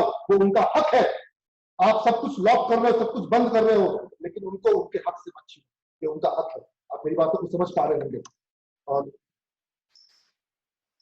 ये कोई बड़ा बात नहीं है, कि बड़ी मांग नहीं है। और चाहे तो हमारे प्रधानमंत्री इतने दरिया दिल व्यक्ति हैं और मैं जानता हूं उससे बढ़िया नेता हमारे देश को नहीं मिलेगा। और अगर मैं उम्मीद कर सकता हूं तो उन्हीं से उम्मीद कर सकता हूं, मैं अपनी मांग कर सकता हूं तो उन्हीं से मांग कर सकता हूं। मैं आज सारे बच्चों के साथ मैं उन्हीं से मांग करता हूं कि ये तो हम लोग कर सकते हैं। ये ऐसा गरीब देश भी नहीं है। क्या रेलवे में खर्चा नहीं आ रहा है? क्या रेलवे वेतन नहीं दे रहा है? रेलवे भारत का नहीं, विश्व का सबसे बड़ा एम्प्लॉयर है। हमारा भारतीय रेल वो विश्व का सबसे बड़ा एम्प्लॉयर है। क्या सैलरी नहीं दे रहा है? सैलरी दे रहा है, सारे खर्चे आ रहे हैं, सारे स्टाफ उसके काम कर रहे हैं, मालगाड़ियां चल रही है। प्रतिदिन भारतीय रेल 9,000 मालगाड़ियों का संचालन करता है, जो गुड्स ट्रेनें होती हैं। तो जो रेलवे 9,000 गुड्स ट्रेन चलाती है प्रतिदिन, 13,400 चलाती है वो पैसेंजर ट्रेन, वो रेलवे क्या 1,000 ट्रेन अभी तक नहीं चला पाई है? वो बड़े गर्व से कह रहे थे हमारे रेल मिनिस्टर, और मैं उनका भी बहुत सम्मान करता हूं। पीयूष गोयल चार्टर्ड अकाउंटेंट हैं और बहुत सक्षम मिनिस्टर हैं, बहुत अच्छे मिनिस्टर हैं। उन्होंने बहुत गर्व से कहा कि हमने 800 ट्रेनें चला दी। बाबा 800 ट्रेन से काम नहीं चलेगा, अभी तो कम से कम 1,000-5,000 ट्रेन की जरूरत थी। मानते हो कि नहीं मानते मेरी बात को? लाखों की संख्या में नहीं, करोड़ों की संख्या में लोग पलायन कर रहे हैं और ये लोग गरीब राज्यों के लोग हैं। इसलिए तुम दरियादिली नहीं दिखा रहे हो। ये बिहार वाला चल रहा है तो तुमको तकलीफ नहीं हो रहा है। यही गुजरात का आदमी चलता तो तुम उसके लिए हवाई जहाज भेजते थे। तुम गुजरात वाले के लिए हवाई जहाज भेज सकते हो और बिहार वाले के लिए तुम जो हो ट्रेन भेजने में और तुमको जो बस भेजने में तुमको तकलीफ होती है। ये मुझे अच्छा नहीं लग रहा है। मैं तकलीफ में हूं, मेरा दर्द आपके सामने आ जा रहा है और मुझे लगता है कि मुझे किसी भी तरह की राजनीतिक बात नहीं करनी है। मैं राजनीतिक बात करता भी नहीं, लेकिन मैं ये बात कह रहा हूं कि हमें अपने जो भाई हैं, जो हमारे मजदूर हैं, जो हमारे किसान हैं, जो हमारे वर्कर्स हैं, उनको छोड़ो, आप उनको मत बुलाओ। आप एक काम करो, कोई बड़ा बात नहीं है, मैं आपको समझाता हूँ, छोटी सी बात समझाता हूँ आपको। आज अगर भारत अपने हर एक मजदूर के खाते में सब जनधन से जुड़ा हुआ है, जनधन की व्यवस्था है, जो गरीब है, जो सबसे गरीब है, जो बीपीएल है भारत में, आप अगर उनके खाते में आज मात्र 4-5 हजार रुपए की राशि डाल दें, 4 से 5 हजार रुपए की राशि डाल दें, और भारत डाल सकता है, इतनी क्षमता है, इतना फॉरेन रिजर्व हमारे पास है कि आरबीआई इतना पैसा सरकार को दे सके कि हर एक मजदूर के खाते में 4 से 5 हजार की राशि डाल दें। और आप कहेंगे कि सर अगर इतना पैसा सरकार हर एक मजदूर के खाते में डाल देगी तो मार्केट में तो बहुत पैसा आ जाएगा, महंगाई बढ़ जाएगी। अरे कोई महंगाई नहीं बढ़ेगी, कोई पैसा मार्केट में नहीं बढ़ेगा। ये मजदूर जब काम करता था तो हर महीने ये 8,000, 10,000, 15,000 कमाता था कि नहीं कमाता था? बता दीजिए मेरी बात को। अगर वो 400 रुपए में डेली वेज पे काम करता था तो उसको महीने के 12,000 रुपए मिलते थे कि नहीं मिलते थे? तो जो 12,000, 15,000 कमा रहा था, आज उसको 2 महीने से कोई कमाई नहीं हुई है।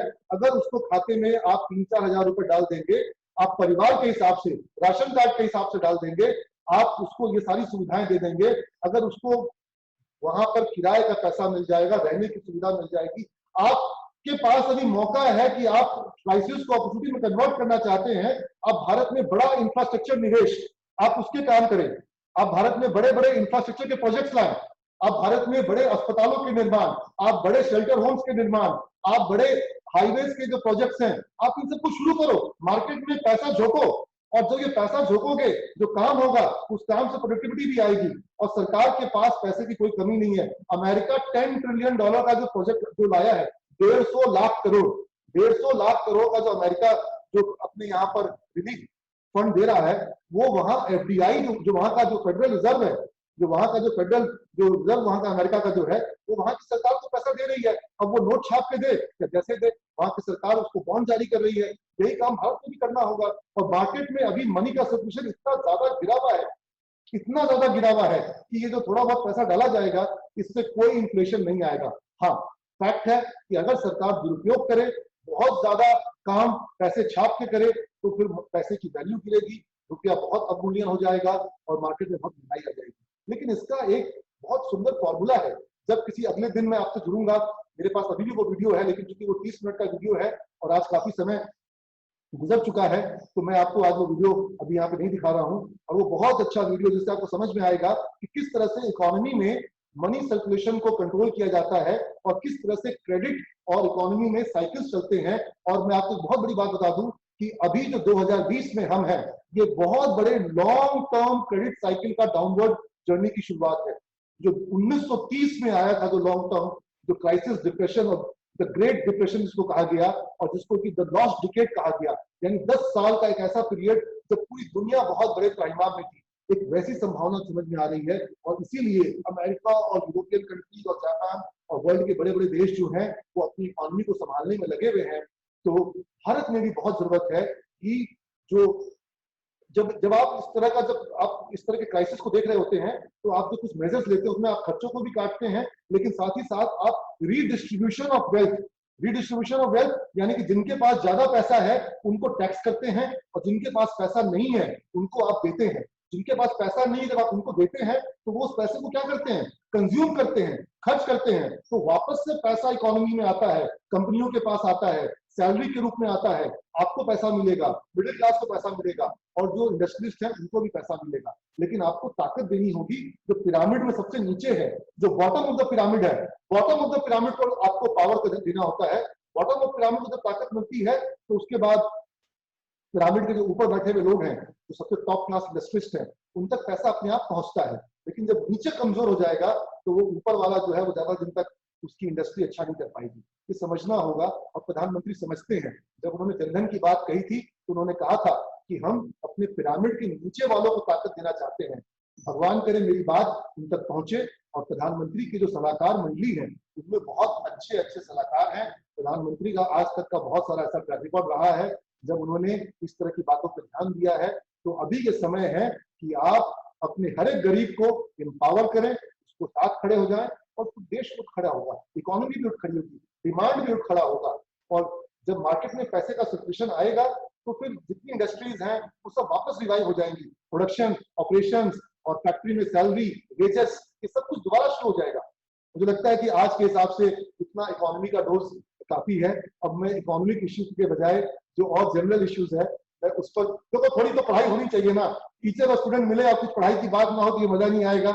इसलिए हम लोगों ने थोड़ा सा इसको समझा भी। मुझे लगता है आप में से कुछ लोग को ये बातें सुनकर अच्छी लगी होगी। अगर अच्छी लगी है तो एक बार थोड़ा बता दो, ताकि मुझे समझ में आए कि भाई ये बात जो है वो तुम तक पहुंची, मेरा मैसेज तुम तक पहुंचा। बिल्कुल अच्छा लग रहा है तुम लोग का सिंबल देख करके। और मैं एक बार थोड़ा सा स्वाइप कर रहा हूँ, ताकि मैं स्वाइप करके देख सकूं कि जो मेरे दूसरे बच्चे हैं वो सब भी क्या कर रहे हैं। Very good Vinayak, very good Anuj, very good Roshan, very good Saurabh, very good very good very good Nishant, बहुत अच्छा लग रहा है आप लोग को देख करके। BBA 12 बहुत बढ़िया आकांक्षा, ठीक है, बहुत बढ़िया अनुभव आप सबको देख करके, आपकी बातों को सुन करके मुझे बहुत अच्छा लग रहा है।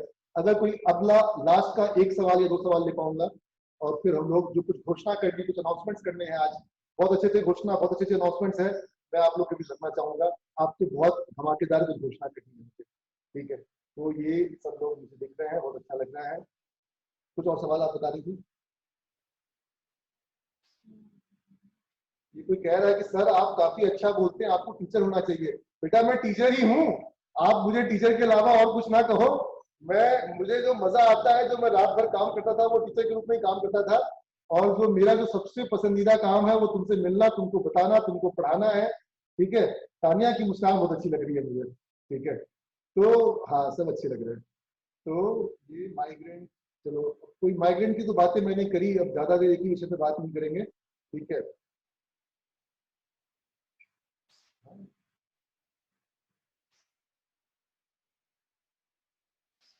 Absolutely sir, right.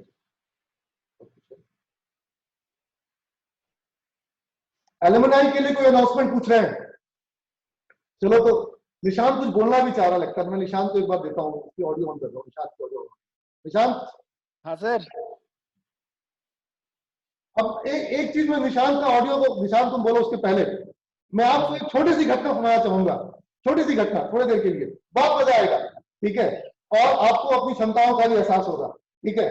बात है 2014 की, 2014, और ये था कौन हॉल है, ये सचिदानंद सिन्हा लाइब्रेरी हॉल, ठीक है। और वहां पर मैं बच्चों से मिल रहा था, और वहां मैंने बच्चों के बीच में घोषणा कर दी कि सिमेज की टीम जो है वो जाएगी बनारस हिंदू विश्वविद्यालय में, BHU में, और BHU में सिमेज की टीम जाएगी। आप सबको वहां पर स्पर्धा में, नेशनल कंपटीशन में भाग लेने का मौका मिलेगा, और वहां पर आप स्पर्धा में जाकर के आप अलग अलग कंपटीशन होंगे, जो एथलेटिक्स के होंगे, फुटबॉल के होंगे, क्रिकेट के होंगे, और चेस, बैडमिंटन, खो खो, कबड्डी, बहुत कुछ होगा। तो हमारी टीमें गई, और हमारे, मैंने कहा पुदार सर को मैंने जिम्मेवारी दी, पता नहीं पुदार सर अभी जुड़े कि नहीं जुड़े हैं, मैंने सभी टीचर्स को कहा था जुड़ने के लिए। तो पुदार सर के साथ और संजना मैम गई थी, और बच्चे गए, बच्चियां गई, और वहां इन्होंने खूब धमाल मचाया। वहां ये लोग करके काशी में चाट खा करके आए, बनारसी चाट खाए, पान खाए, और नाव पर पे वो क्या कहते हैं, वो जो गंगा पे बोटिंग करके आए।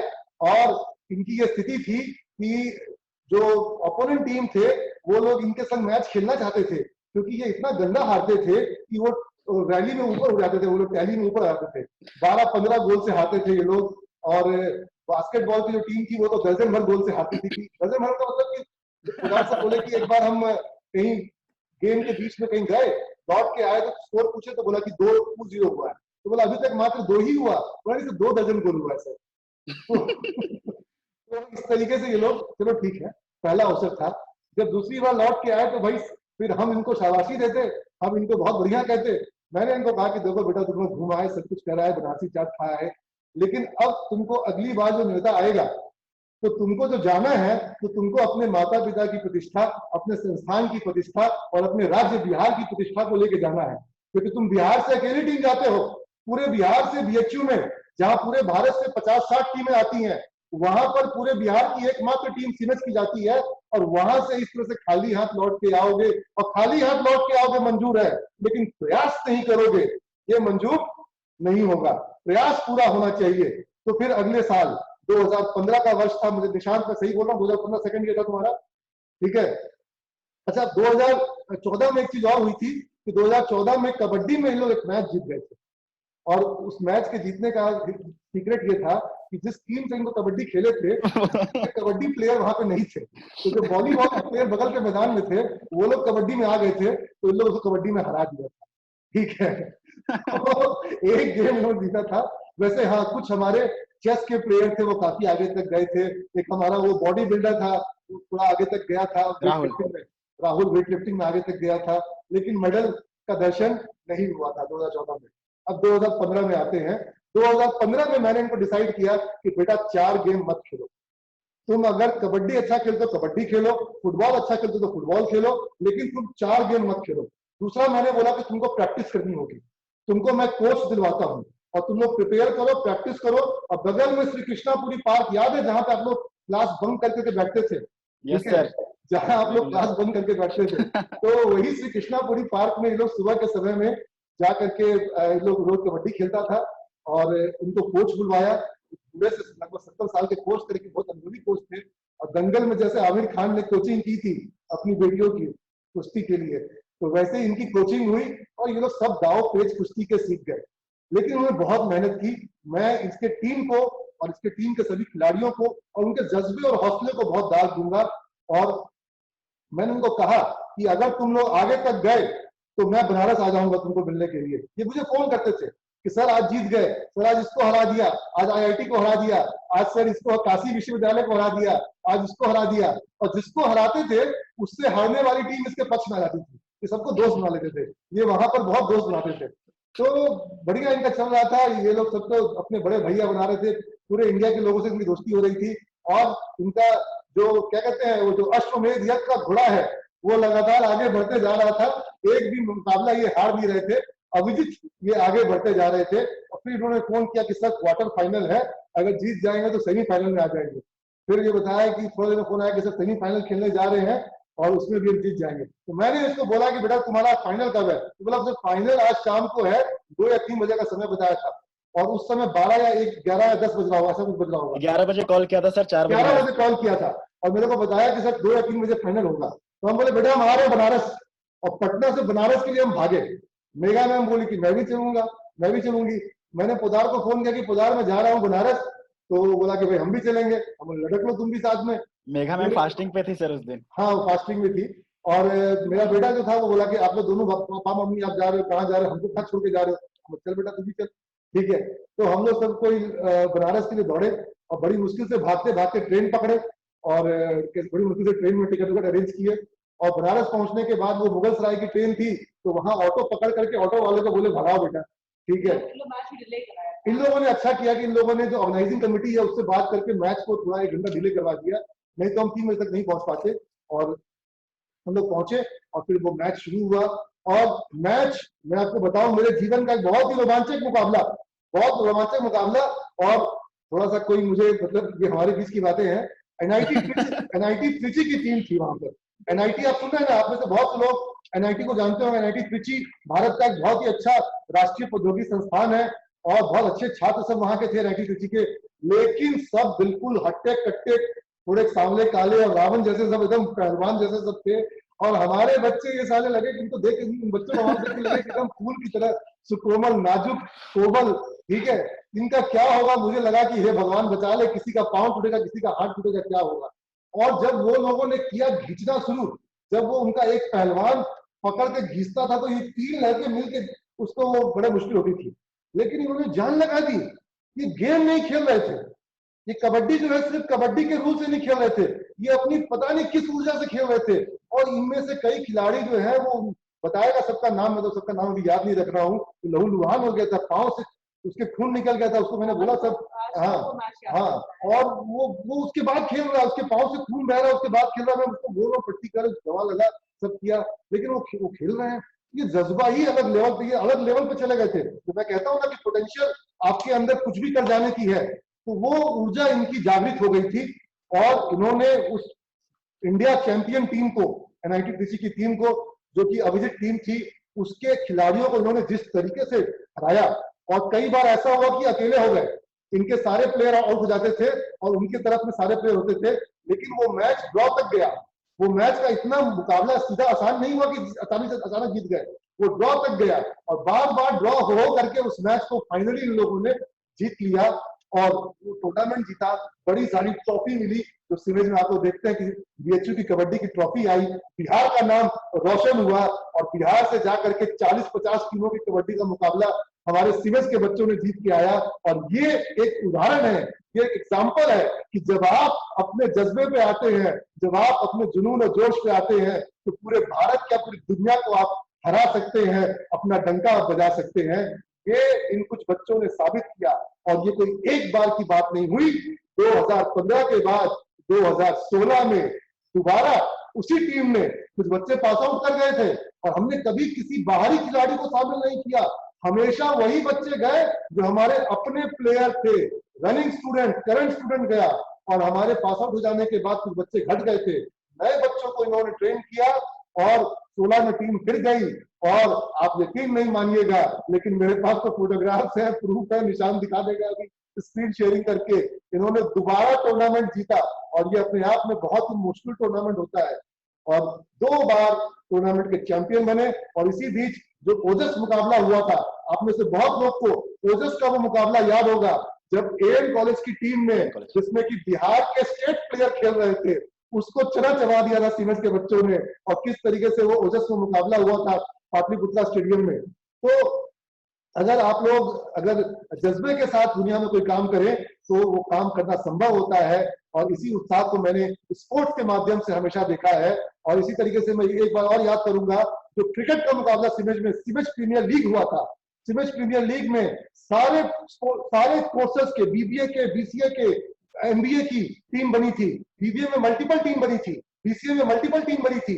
एक हमारा कोर्स था बीकॉम, उसमें मात्र 12 लड़के थे और उसमें टीम जो है बन नहीं पा रही थी कि 12 ही लड़के हैं सर पूरे बैच में, कैसे टीम बनेगी। हम लोग तो खेल ही नहीं पाएंगे सर। उसमें से भी बहुत सारा लड़का क्रिकेट ठीक से खेलता ही नहीं है।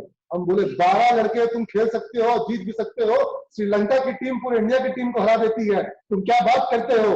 उस टीम को मैंने जज्बा दिया, जोश दिया, वो टीम खेली और न केवल खेली, उसने बीबीए की, बीसीए की, एमबीए की सारी टीम को हरा करके बीकॉम की टीम सीमेज प्रीमियर लीग की चैंपियन बनी। तो स्पोर्ट्स अपने आप में एक अलग ही दास्तां है और वहां पर जो आपको वो जज्बा देता है, जिस तरह का आपको लेसन देता है, वो जीवन भर के लेसन होते हैं, उनको अपने साथ बांध लेना चाहिए। तो निशांत को मैं उस कबड्डी टीम के प्लेयर के रूप में, कोऑर्डिनेटर के रूप में याद करता हूं और आपके बीच इंट्रोड्यूस करता हूं। मैंने इन बच्चों को उस वक्त एक पार्टी में भी लेके गए थे जिसके बारे में निशांत आपको बताएगा। सर वहाँ पर, और सबसे अच्छी बात ये हुई थी ना कि रात के 12 साढ़े 11 बज चुके थे और सारे रेस्टोरेंट, सारे होटल्स बंद हो चुके थे। सर मेघा मैम ने फोन कराया, जो भी जिनका भी रेस्टोरेंट था, फोन करके हमारे लिए सिर्फ वो restaurant 5 star hotel, sir 5 star था और 4 स्टार था। 5 स्टार है, 5 star hotel 5 star hotel sir ने रात को खुलवा के रखा। और हमारे सामने हम ऑलमोस्ट 16-17 लोग थे, सारे लोग बैठे, director sir, Podar sir, ma'am, Megha ma'am, सारे लोग बैठे। बीच में हमारे ट्रॉफी और डायरेक्टर सर ने बोला कि आज जिंदगी में जितना खाना नहीं खाओगे, जो जो खाना सारा कुछ खा लो। ये हमने स्टार्टर से स्टार्टिंग किया। हमें नहीं पता था कि स्टार्टर क्या होता है, मेन कोर्स क्या होता है, डेजर्ट क्या होता है। स्टार्टर है, सारे लोग ने स्टार्टर से ही पेट भर लिया। बाद में सर ने बताया कि अभी मेन कोर्स आना बाकी है, अभी डेजर्ट आना बाकी है। तो बहुत अच्छा एक्सपीरियंस रहा। फिर फर्स्ट टाइम मतलब वो ये अच्छा था कि हमने सर को गिफ्ट ये दिया कि सर का उस दिन बर्थडे था और सर को हमने ये बोला कि सर आपका बर्थडे का ये गिफ्ट रहेगा कि हम आपको ट्रॉफी गिफ्ट करने वाले बर्थडे में। और सर के उस दिन लिटरली आंखों में आंसू था कि सर उस दिन आए थे हमारे पास और हमारे लिए भी आंखों में आंसू था। मैं थोड़ा इमोशनल पर्सन हूं, मेरी आंखों में आंसू अक्सर आ जाते हैं। और 4 घंटे 5 घंटे में बनारस पहुंच जाना एज एन डायरेक्टर। सर पता नहीं कैसे आए थे, मुझे खुद नहीं पता। सर कार से आने वाले थे, बट सर बोले शायद मैं ट्रैफिक में फंस जाता, बट मैं ट्रेन से आया। बट अच्छा एक्सपीरियंस है। मैं अभी कुछ दिन पहले 3 महीने पहले सीमेज कॉलेज में भी आया था, तो मैं जूनियर से मिला तो उनको मैंने बोला था कि जिनको भी आगे अभी खेलना हो बीएचयू के लिए, मेरे से एक बार कांटेक्ट करो। मेरे पास वो सारे लोगों का नंबर है जो वहाँ पे गेम ऑर्गेनाइज करवाते हैं, वो नेशनल गेम है, उसका सर्टिफिकेट बहुत जूनियर्स सुनो निशांत क्या कह रहा है। जूनियर्स है, आपको जुटना होगा और तुम लोग में भी बहुत क्षमता है। मैं बताऊं 2019 का जो बैच हमारे यहाँ आया है, 2019 के स्टूडेंट, तुमको मेरी आवाज मिल रही है, 2019 का बहुत सुंदर बैच आया है। बच्चे 2018 वाले और 2017 वाले भी अच्छे हैं, लेकिन थोड़ा बच्चों की संख्या कम थी। 2019 में कुछ बच्चों की संख्या में इजाफा हुआ, प्लस 2018 और 19 दोनों मिलकर के बच्चों की संख्या थोड़ी बड़ी है। तो हम लोग चाहेंगे कि अगर अब टूर्नामेंट्स के हमारे पास जो इन्विटेशन आते हैं, उन टूर्नामेंट्स में हमारे स्टूडेंट्स जाएं। और निशांत एलुमनाई के रूप में आज भी आपसे जुड़ करके कोऑर्डिनेट करने को आपको तैयार है, आपका हैंड होल्ड करने को तैयार है। ऑलवेज मैंने हमेशा बोला है सर, मैं नंबर भी देके आया था अपना कि जिसको भी कांटेक्ट करना हो, जिसको भी गेम खेलना नेशनल्स के लिए, क्योंकि मैंने ये नेशनल्स के सर्टिफिकेट से मैंने बहुत बार फॉर्म्स आगे फिलअप किए हैं जिसमें वैल्यू मिला इन सर्टिफिकेट्स को। तो बहुत बड़े लेवल पे गेम होता है ऑल ओवर। इवन जो खल्ली के कोच है वहां पर वो आते हैं ट्रॉफी बांटने के लिए। धनराज पिल्ले आप सब उनको जानते होंगे, हॉकी के बहुत बड़े प्लेयर रह चुके हैं, वो आए थे वहां पर प्राइज डिस्ट्रीब्यूशन। मिल्खा सिंह भी आए हैं वहां। भारत के सारे मिल्खा सिंह भी आए हैं स्पर्धा टूर्नामेंट में, भारत के सारे बड़े से बड़े एथलीट आते हैं। ठीक है, तो बहुत बड़ा एथलीट होता है। ऑलमोस्ट ऑल ओवर इंडिया के 150 कॉलेजेस उसमें पार्टिसिपेट करते हैं। तो बहुत अच्छा इंटरेक्टिव होता है वहाँ पे, आप बहुत बड़े बड़े प्लेयर से मिल सकते हो। तो जिनको भी खेलना है आप सर से कांटेक्ट करो। सर मेरे पास, सर से मैं भी बात कर लूंगा। जिनको भी खेलना है प्लीज आप लोग खेलने जाओ। सीमेज का एक दबदबा बन रखा है बीएचयू में। बीएचयू फर्स्ट ईयर सीमेज से खेलना चाहती थी, क्योंकि सीमेज एक ऐसी टीम है जिसको वो हरा के 1 पॉइंट तो गेन कर सकते थे मैच में। बट जब फर्स्ट ईयर हमने हराया 2015 में, 2016 में हमने बीएचयू को इन्वाइट किया सामने से, आओ हमारे साथ खेलो। उन्होंने फाइनल तक हमसे अपने आप को दूर रखा। उनकी क्योंकि होम टीम थे, उन्होंने फाइनल तक अपने आप को दूर रखा हमसे कि सीमेज की टीम के साथ हमें नहीं खेलना, बहुत बुरा मारते हैं ये हमें। तो ये हमारे लिए प्राउड मोमेंट था कि everyone apart from BHU everyone was supporting us. Like BHU को छोड़ के सारे लोगों ने हमें सपोर्ट किया था। ईच एंड एवरी टीम जो हमारे अगेंस्ट या फिर जो भी थी, they all are with us कि तुम लोग सच्चे दिल से खेलते हो, तुम्हारे पास ग्राउंड नहीं है। बहुत सारे स्टूडेंट्स वहां पे जानते थे हमारे पास ग्राउंड नहीं है। निशान, कुछ अनाउंसमेंट मुझे करनी है, तुम कुछ अपनी बात को कहना चाहते हो वो कहो। सर वही अनाउंसमेंट यही करना सर, मैं ये बोल रहा था ना, हमारा सर वो फेयरवेल नहीं हुआ था, तो मैं उसके लिए पूछने आ रहा हूँ कब आप हमें दे रहे हो। तुम लोग जब जुट जाओ, आ जाओ पटना, सबको तुम लोग को हम फेयरवेल देंगे। तान्या हंस रही है सर, देख। देखो एक मैं तुमको बात कहूं, हाँ। 2017 में सीमेज संस्थान को बंद कराने के लिए बहुत सारी विकल्प, बहुत सारे प्रयास किए गए। 2018 में हमने कई कानूनी लड़ाइयां जीती, और लेकिन उसके बावजूद कुछ लोगों ने हम लोग को 2018 में भी काम करने का सही से अवसर नहीं दिया। और 2019 में जाकर के हम लोगों ने जब मल्टीपल केसेस जीते और कंटेम्प्ट ऑफ कोर्ट का केस भी जीता कि जब कानून ने हमको अलाउ किया है तो फिर हमारे को अभी तक अनुमति क्यों नहीं दी जा रही है। और बिना अनुमति के कई सारे कॉलेजेस ने पटना में एडमिशन लिए, सब कुछ किया, हमने कभी नहीं किया। हमने जब तक हमको प्रॉपर पेपर नहीं मिलेगा हम नहीं काम करेंगे। तो हम लोगों के लिए बहुत कठिन वर्ष रहा, और अभी फिर से वापस से 2020 में ये जो कोरोना कीड़ा आ गया है, ये जो वायरस आ गया है, इसने बहुत मुश्किल दौर खड़ा कर दिया है। लेकिन मैं दिल से कभी गरीब नहीं हो सकता, और मैं हमेशा यही कहूंगा कि तुम लोग जब जुटोगे वहीं पर तुम्हारे लिए हमारी पार्टी होगी। और जैसे हम लोग पीछे दिल्ली गए थे, और आप लोगों में से जो लोग दिल्ली में मिले थे एनसीआर में, या जिन लोगों को पता चला होगा, मैं दिल्ली गया और मैंने वहां पर स्टूडेंट्स को बुलाया, और वहां पर हमने न केवल पार्टी की, वहां पर डीजे म्यूजिक, और वहां पर बहुत सारा, वहाँ बहुत अच्छा एंजॉयमेंट रहा बच्चों का। Jealous at that time sir, हमारे बहुत जेलस हो रहे थे तुम, है ना। तो तुम लोग पुणे में अब करो व्यवस्था, अगला राउंड पुणे का चक्कर लगाएंगे, है ना सर। बिल्कुल पुणे में व्यवस्था करो, पुणे में प्लानिंग करो। पुणे में बहुत बच्चे हमारे, पुणे में पूरा सीवेज, मिनी सीवेज वहां भरा हुआ है, ठीक है। और बैंगलोर में भी बहुत बढ़िया लगा। हाँ, तो ये तो हम लोग, जब परिवार हमारा है और संबंध हमारा है, तो बेटा जितना दिन जिएंगे तुम लोग के संग मिलजुल के जिएंगे। ज्यादा आधा लाइफ जी चुके हैं, आधा लाइफ बाकी है, ठीक है। तो तुम लोग के संग रिलेशनशिप बना है, तो इसको तो जीते से निभाते रहेंगे। मर जाएंगे तो तुम लोग याद रखोगे, नहीं रखोगे? इतने जल्दी नहीं मरने वाले सब। हाँ, अभी जल्दी नहीं मरने वाले। अभी बहुत काम करना है हमको, अभी बहुत काम करना है। अभी बिहार में एक छोटा सा सीमेज जो शुरू हुआ था, सीमेज की यूनिवर्सिटी देखनी है मुझे सर। बिल्कुल बनेगा, और तुम लोग सबको इनवाइट करेंगे वहां पर, ठीक है। थोड़ा लोग, थोड़ा काउंटर फोर्स लगता है। देखो बिहार में अभी एक बात हो रही थी ना कि बिहार में जो मजदूर लौट रहे हैं, यहाँ पर इंडस्ट्री क्यों नहीं हो पाती है। बहुत सारा अभी हमारा राजीव रंजन गांव में जाएगा ना, जब ये गांव में फैक्ट्री बनाने जाएगा, इसको बहुत सा लोग डिस्टर्ब भी करेगा। ये थोड़ा सा हमारा मेंटेलिटी का भी प्रॉब्लम है। ये मुख्यमंत्री नीतीश कुमार जो है, अगर वो चाह भी जाए, चाहते हैं वो, लेकिन थोड़ा सा यहाँ हम लोग जब तक खुद नहीं सुधरेंगे, हमारे लोग नहीं सुधरेंगे, हमारे यहाँ पर बिजनेस करने वाले को, इंडस्ट्री लगाने वाले को, उसको बहुत ज्यादा सम्मान से नहीं देखा जाता है। ये बहुत बड़ी हमारी कमी है। हमको हमारे बच्चों को, अरे क्या नाम है, देव, बैठ के, उठ के बैठ के देखो, सो के देख रहा है, BSc IT Dev Kumar, BSc IT 065802। बैठो, पीठ खराब है क्या? हाँ, चलो अच्छे से बैठो, तन के बैठो। हाँ, समझ में आ गया उसको? हाँ, बिल्कुल समझ में आया। ये तरीका सही है, दिमाग की तरह लेट गया।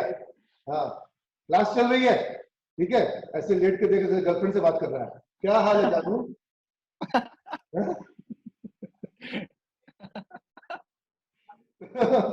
समझो थोड़ा सा बात को। तो खैर, एनीवेज, हम लोग जो मजाक थोड़ा सा निकालते हैं। तो मैं ये बात कह रहा था कि जब तक हम लोग अपने इस, आपके घर में बिहार में कोई आईएएस होता है, उसका बहुत सम्मान होगा, होना भी चाहिए। लेकिन अगर कोई उद्यमी होता है, कोई जॉब देने वाला, रोजगार देने वाला कोई इंडस्ट्रिस्ट होता है, कोई फैक्ट्री लगाता है कोई गांव में, तो उसको अड़चन मत क्रिएट करो, उसको मदद करो, उसको सहयोग करो।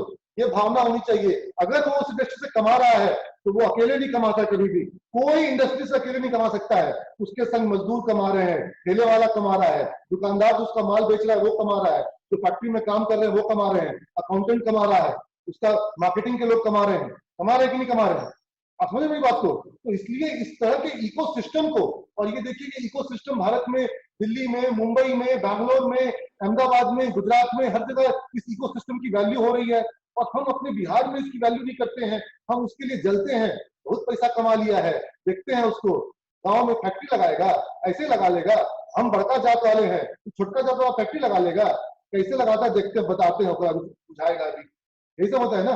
हाँ, क्या जात पात कर रहे हो यार, छोड़ो जात पात को। हमारी एक ही जात है कि हम इंसान हैं। और हमारा ये, अगर हम देखें अपने राज्य को देखें तो हम सब बिहारी एक भाई हैं। आप समझे मेरी बात को? तो ये जो कंसेप्ट है कि इससे बाहर निकलना पड़ेगा हमारे राज्य को। आप मेरी बात से सहमत है ना सब लोग? बिल्कुल बिल्कुल बिल्कुल सर। तो हाँ, तो अब मैं कुछ अनाउंसमेंट्स पे आ जाऊं, क्योंकि हमको इसको 4:30 बजे इसको खत्म करना है और 4:19 हो गया है। और मैं थोड़ा सा, चूंकि मैं खुद ही होस्ट हूँ, तो मैं सही से देख नहीं पा रहा हूँ कि सवाल आपके क्या आ रहे हैं। सर बोले वो टॉपिक को चेंज कर देंगे, ठीक है। तो मैं आपको अनाउंसमेंट्स में जो बताना चाहूंगा, सबसे पहले एक वेब सीरीज, आजकल बहुत कॉन्सेप्ट है ना वेब सीरीज का। सब आप लोग अमेजन पर और नेटफ्लिक्स पर आजकल वेब सीरीज देखते रहते हैं, ठीक है। तो एक आप लोगों के लिए सिमेज पर एक वेबिनार की वेब सीरीज शुरू कर रहा हूं, सभी छात्र। और आज चूंकि एलुमनाई जुड़ गए हैं, तो इस वेब सीरीज में एलुमनाई को भी पूरा मौका मिलेगा, पूरा उनका स्वागत होगा और बहुत मजेदार वेब सीरीज रहेगी। और इस वेब सीरीज में पहला एपिसोड जो है वो समझिए कि आज से शुरू हो गया है आज, लेकिन ये एक तरह का अनाउंसमेंट इसको मानिए। और कल जो है इस वेब सीरीज में हमारे साथ जुड़ रहे हैं आपके विनीत कुमार कछुआ चाचा के रूप में आप उनको जानते हैं, लापतागंज सीरियल में जो कछुआ चाचा की भूमिका निभाते थे। मैं आपको अगर उनका दर्शन करा सकूं, मुझे आपको स्क्रीन शेयर करना पड़ेगा। मैं स्क्रीन शेयर कर रहा हूँ, मैं अभी ये स्क्रीन शेयर कर रहा हूँ। अगर स्क्रीन शेयर हो जाए तो थम्स अप करके दिखाइएगा, ताकि हो गया मालूम पड़ेगा कि स्क्रीन शेयर हो गया है। तो अब आप सब देख पा रहे हैं कछुआ चाचा को? बिल्कुल सर। हाँ, तो ये विनीत कुमार हैं और विनीत कुमार आपके बीच में कल आएंगे। तो आप देख पा रहे हैं, स्क्रीन वापस से शेयर हो गया है। Yes sir. कल विनीत आपके साथ रहेंगे, विनीत कुमार कल आपके साथ 4 बजे शाम को जुड़ेंगे। आप में से जो लोगों को लगता है कि कल मजा आने वाला है और इनसे बातें करेंगे, और इनके कई सारे फिल्मों में आपने इनको देखा होगा, तो वो सभी लोग स्टूडेंट जो हैं वो एक बार थम्स अप का साइन करा देंगे, ताकि हमको समझ में आएगा कि हाँ भाई आप लोग कल के इस क्लास के लिए एक्साइटेड है। और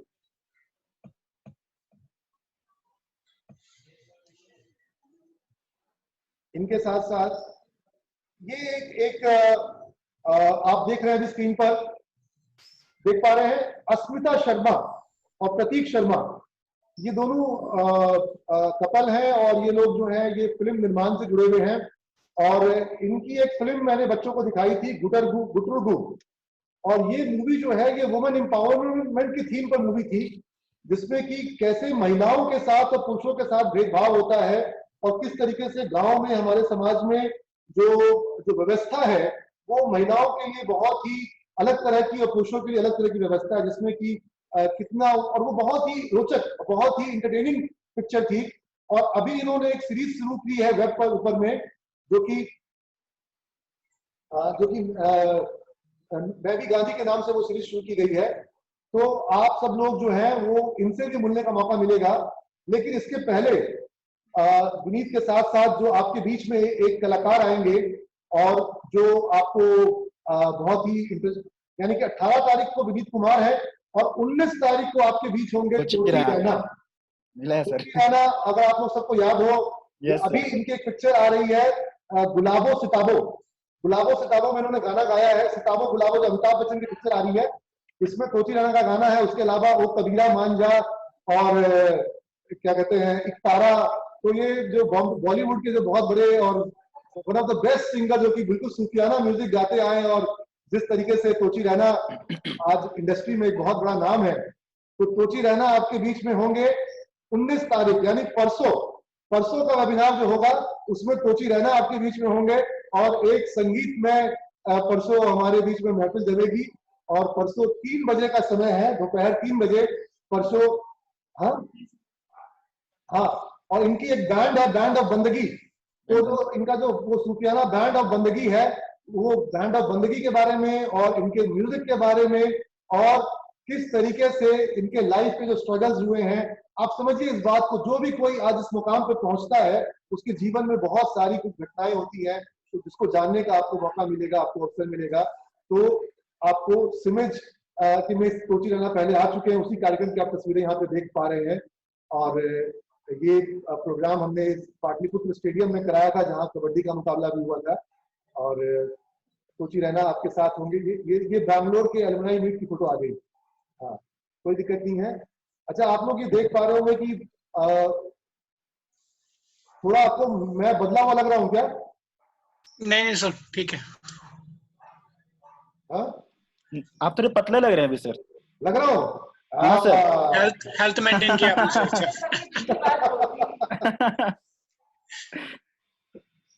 तो मैंने डिसाइड किया कि भाई लॉकडाउन है, लॉकडाउन में मेघा मैम घर में अच्छे से खाने बनाएगी और मैं खाता रहूंगा, तब तो फिर ऐसे ही जो है मेरा जो परिधि है वो बढ़ते जा रहा है और देश में सबको भोजन नहीं मिल रहा है, सबको लोग सही से भोजन नहीं खा पा रहे हैं, उनके लिए संकट का समय है।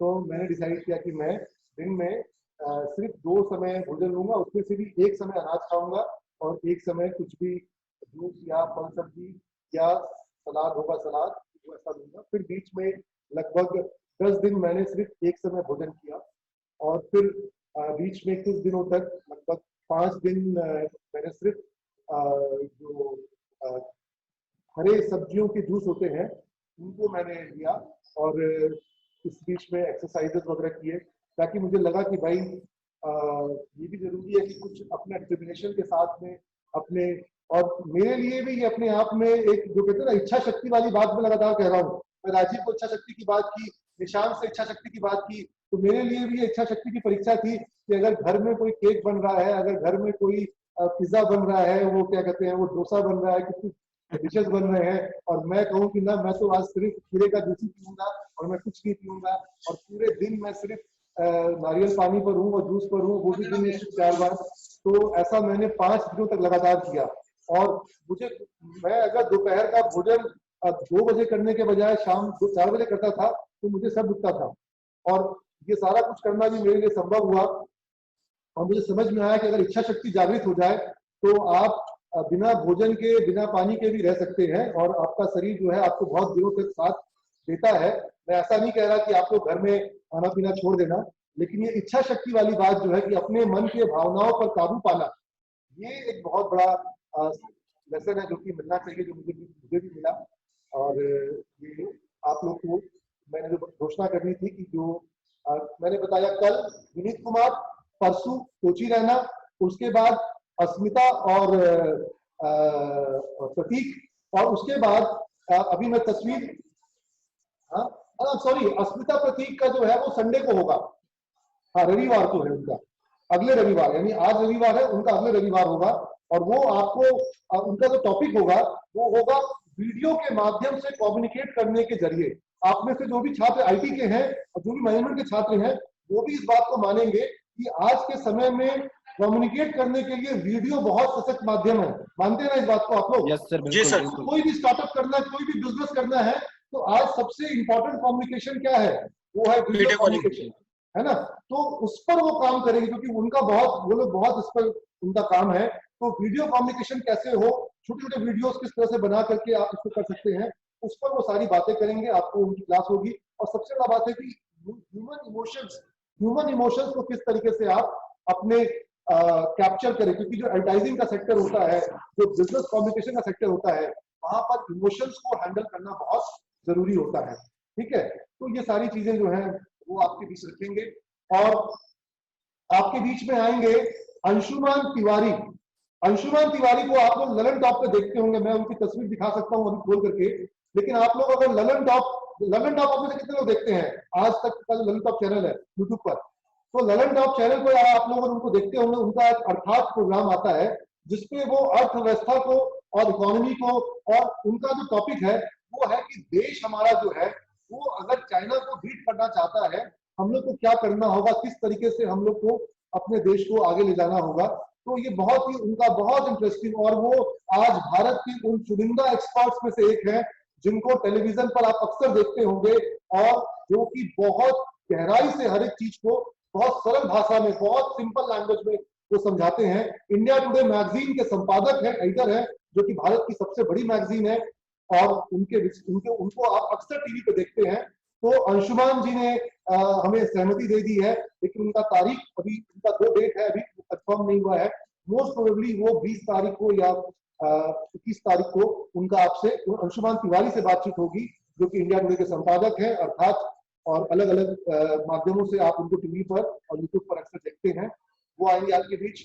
उसके अलावा एक और बैंड, म्यूजिक बैंड, जो कि सूफियाना म्यूजिक और दमादम मस्त कलंदर, जिसका आपको याद होगा, जो कि रविंद्र भवन में इसका प्रोग्राम हुआ था, हम सूफी बैंड। तो हम सूफी बैंड जो कि अपने दमादम मस्त कलंदर और अलग अलग सूफी प्रोग्राम्स के कारण, जिसको आप बहुत लाइक करते हैं, बहुत अप्रिशिएट करते हैं, तो वो बैंड आपके बीच आएगा। और हम सूफी का जो पूरा बैंड जुड़ेगा वो अलग अलग इंस्ट्रूमेंट्स को, चाहे वो ड्रम्स को और फ्लूट को और माउथ ऑर्गन को, वो अलग अलग इंस्ट्रूमेंट्स को यहाँ जूम पे प्ले करेंगे, वो लोग जैमिंग करेंगे जूम पर, यानी वो लोग भी सब लोग जूम पे जुड़ जाएंगे। मैं सिर्फ उन लोगों का माइक ऑन कर दूंगा, अब कभी कोई माउथ ऑर्गन बजाएगा, कभी कोई फ्लूट बजाएगा, कभी कोई जूमिंग करेगा, और वो गाएंगे भी। तो एक कल्चरल प्रोग्राम हम लोग करने की कोशिश कर रहे हैं जूम पर। क्या आप लोग को मेरा ये विचार, मेरा ये सुझाव, मेरा ये आइडिया अच्छा लग रहा है?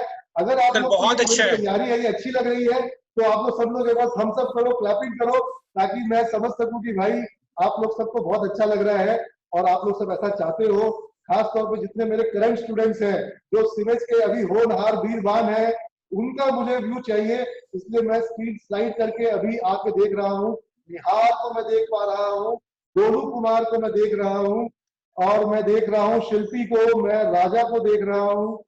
हाँ, वेरी गुड वेरी गुड, आप सब लोग को बहुत मजा आने वाला है, मैं समझ रहा हूँ इस बात को। और अगली घोषणा मैं करूँ उसके पहले, क्या भाई इसका तो मुझे हमेशा ही चेहरा उदास लगता है, आशीष रंजन। हाँ, तो चलो अच्छा लग रहा है सबको देख करके। वेरी गुड वेरी गुड, बहुत बढ़िया। तो आप लोग को ध्यान है कि 18 तारीख को कछुआ चाचा, लापतागंज वाले विनीत कुमार, 19 तारीख को टोची रैना वो कबीरा मांझा और इकतारा, और फिर 20 या 21 तारीख को इंडिया टुडे के संपादक अंशुमान तिवारी, और उसी के साथ फिर अस्मिता, और फिर इसी बीच में किसी दिन होगा हम सूफी का 20 तारीख को शाम 5 बजे सूफियाना म्यूजिक, हम सूफी बैंड, ठीक है। तो 18, 19, 20 3 दिन का तो प्रोग्राम इधर से आप लोग को मैंने अनाउंस कर दिया, धमाकेदार, जोरदार, जबरदस्त, है ना। तो 3 दिन तो घर में संगीत में और कला में, साहित्य में और काव्य में, ये हमारी इसकी जो रचना होगी, यानी कि थोड़ा कल्चरल, थोड़ा हेरिटेज, थोड़ा म्यूजिक, थोड़ा आर्ट। और एक अगली घोषणा जिसको लेकर के जो हमारे करंट स्टूडेंट्स भी तैयारी करें और जो हमारे पास आउट स्टूडेंट्स हैं वो लोग भी तैयारी करें। एक कल्चरल प्रोग्राम सिमेज के बच्चों का जूम पर करना चाहता हूँ सर। बहुत मिस करते हैं, बहुत मिस करते हैं उस इमेज के दिन।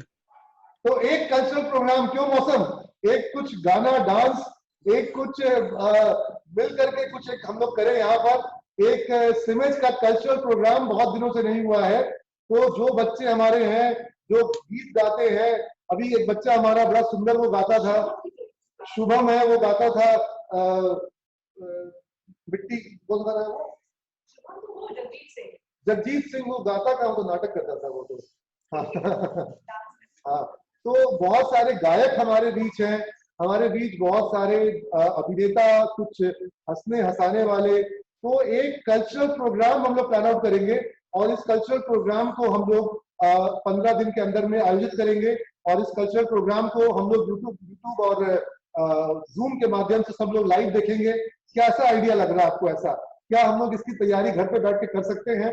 क्या अलमनाई भी कुछ प्रेजेंट करे और स्टूडेंट भी कुछ प्रेजेंट करे और जो बैच के स्टूडेंट थे वो लोग मिल करके कुछ प्रेजेंट करे, है ना।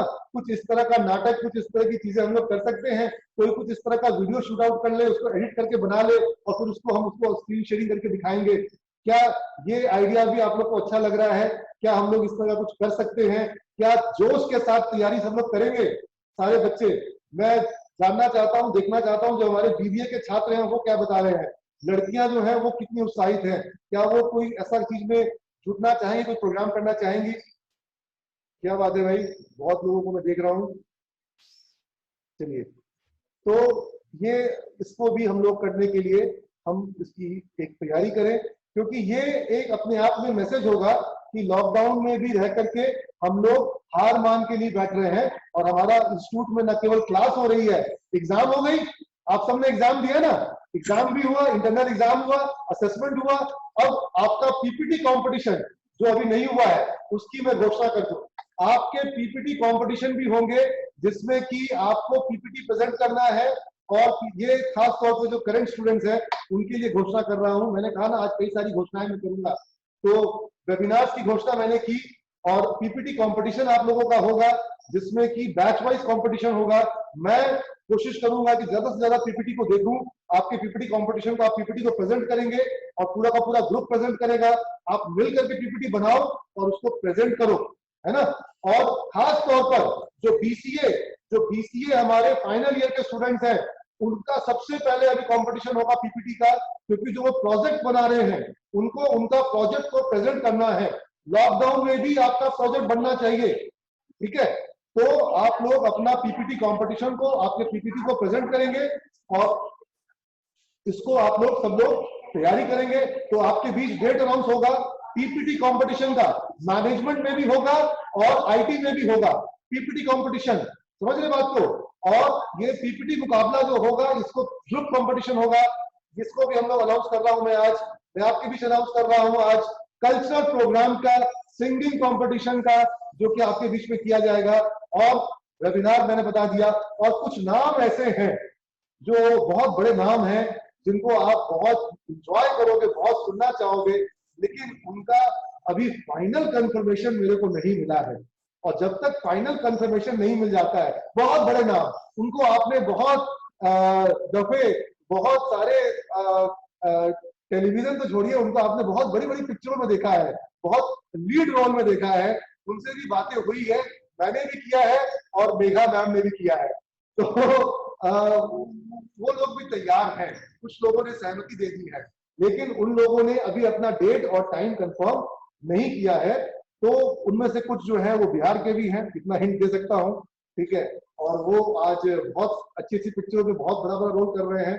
तो वो लोग भी आपके बीच में आएंगे और आपकी बातें होंगी और कई तरह का बहुत, वो मलंग किस्म के व्यक्ति हैं और मलंग किस्म की बातें करते हैं और अपने आप को एकदम बिल्कुल बढ़त कहते हैं और वो बहुत मजेदार बातें करते हैं। उनसे आपको बहुत कुछ सीखने को मिलेगा, क्योंकि उनके जीवन में उन्होंने बहुत संघर्ष झेला है और वो बहुत मतलब जमीनी स्तर से उठ करके आपके बीच आज पूरे भारत में आज उनका परिचय बना है, पहचान बनी है ना। तो ये वेबिनार का आइडिया तो कैसा लगा? आप सब लोगों का सहमति है तो इस पर हम लोग और काम करें और लोगों से मिले और लोगों को जुड़ाएं और आप लोगों के बीच सिमेंट जो है बिहार में इसी तरीके से ये सब काम जो है करता रहे।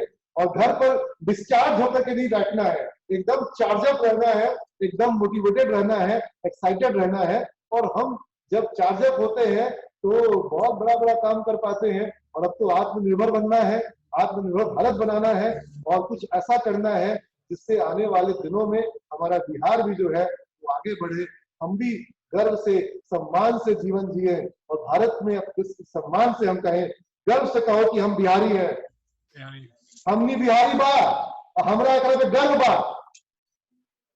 ये कंसेप्ट होना बहुत जरूरी है और सीमेंट इस चीज को करेगा। और अब तो मैं आह्वान करता हूं आप सभी से कि बिहार के बच्चों को पढ़ाई करने के लिए नोएडा में और पंजाब में और मध्य प्रदेश में मत भेजो। हम पढ़ाएंगे यहाँ पर, अच्छा पढ़ाते हैं, तुम बताओ सबको कि अच्छा पढ़ाते हैं, बहुत बेस्ट है। तुम लोग बोलोगे कि नहीं बोलोगे हम अच्छा पढ़ाते हैं? बहुत तुम लोग बेहतर। बोलो। और गांव घर में अपने बच्चों को बताओ, अपने छात्रों को बताओ कि बेटा इधर उधर जाने की जरूरत नहीं, कोरोना पकड़ लेगा और कोरोना आ जाएगा तो वापस लौटने भी नहीं देगा उन लोग। समझ रहे हो? हालत खराब कर देता है। ठीक है, बच्चा सब परेशान है, हॉस्टल में बंद है, लवली प्रोफेशनल, सॉरी नाम नहीं लेना चाहिए, लेकिन सब वहां पर परेशान है, बुरी हालत है, बोलता ढंग से खाना नहीं मिल रहा है। ठीक है, और बिहारी बोलते सबको गाली बकता है वहां पर। ठीक है, हम पढ़ेंगे अपने जगह पर और हम काम करेंगे और हम मल्टीनेशनल कंपनी में भी जाएंगे और हम अपना स्टार्टअप भी बनाएंगे, हम अपना स्टार्टअप बनाएंगे, हम जॉब भी देंगे। Ready my point? तो जब जो टेक्नोलॉजी, जो बढ़िया से बढ़िया पढ़ाई आपको यहाँ मिल रही है, फिर क्या जरूरत है? और जितने भी हमारे स्टूडेंट्स हैं, मैं एलुमनाई ग्रुप में भी डालूंगा, हमारे लिए भी मुश्किल दौर है, मैं मानता हूँ इस बात को, लेकिन हमने क्या किया है, मैंने ऐसे ही वेबिनार लिया, जिन बच्चों ने अप्लाई कर दिया ऑनलाइन, ऑनलाइन अप्लाई कर रहे हैं सिविल में बच्चे, अभी ऑनलाइन चालू है अप्लाई, एक हमने कहीं एडवर्टाइजमेंट नहीं किया, एक हमने कहीं कुछ नहीं किया, ऑनलाइन बच्चे हमारे सिविल में अप्लाई कर रहे हैं। आप लोग को लिंक दे दूंगा, आप अपने फ्रेंड्स को सजेस्ट करिए या ग्रुप्स में डाल दीजिए, तो हमारे को बच्चे ऑनलाइन अप्लाई कर रहे हैं और मैंने उनका वेबिनार लिया, वो बच्चे भी जुड़ गए हैं। और अब मैंने डिसाइड किया है, हमने पूरा फॉर्मेट बना लिया है, सिमेज में एंट्रेंस का परीक्षा 2020 का 15 दिनों के अंदर में होने वाला है, ऑनलाइन होगा, पूरी एग्जामिनेशन ऑनलाइन होगी, मैथ का टेस्ट होगा, इंग्लिश का टेस्ट होगा, ट्रांसलेशन का टेस्ट होगा, रीजनिंग का टेस्ट होगा, सब कुछ ऑनलाइन होगा और वीडियो कैमरा के साथ होगा।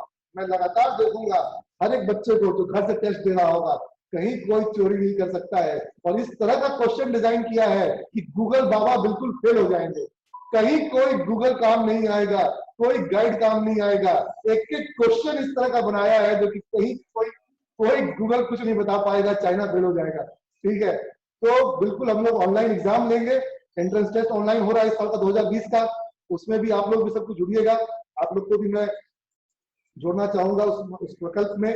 और हम लोग चाहते हैं कि हमारे बच्चे इस चीज को फैलाएं, बढ़ाएं और हम लोग इसमें आत्मनिर्भर बन जाए। हमको कोई टीवी चैनल नहीं चाहिए, हमको कोई मतलब जो माध्यम जो है जिसके लिए हमारे पास देने के लिए भी पैसे भी नहीं। हमको पहले पेमेंट करना है अपने टीचर को, हमको पहले पेमेंट करना है अपने स्टाफ को, जो लोग हमारे ऑफिस में सुरक्षा दे रहे हैं उन गार्ड्स को पेमेंट करना है, जो साफ सफाई करते हैं उन कर्मचारियों को पेमेंट करना है। बाद में हम देखेंगे बचेगा तो अखबार को पेमेंट करेंगे। बिना अखबार को पेमेंट किए अगर मेरे बच्चे मेरी बात को फैला देंगे तो हम क्यों विज्ञापन अखबार में करेंगे? ठीक है, हमारे पास क्षमता होगी तो हम देंगे वहां पर भी, अदरवाइज पहला मेरा माध्यम जो है वो तुम लोग बनोगे। तो ये भी एक बात जो है, ये भी आज मेरे मन में आई, तुम लोग हमने बोल दिया, इसको भी हम लोग ऑनलाइन एक, अच्छा हम सूफी ने एक वीडियो भेजा है, उस वीडियो को मैम मेरे को व्हाट्सएप पे डाल रही है और मैं अभी व्हाट्सएप को यही लैपटॉप पे खोल करके आप लोग को, आप मैंने खोला भी नहीं है, देखा भी नहीं, अभी व्हाट्सएप आया है मैम को, तो मैं उस वीडियो को आप लोग को दिखा देता हूँ। हम सूफी ने एक मैसेज भेजा है आप लोगों के लिए, उस मैसेज को मैं आपको दिखा देता हूँ और मैम का वो वीडियो आए उसके पहले मैं आप लोग को एक टोची रैना का भी वीडियो आया है मेरे पास, वो वीडियो भी मैं दिखाता हूँ आप लोग को। ठीक है, हाँ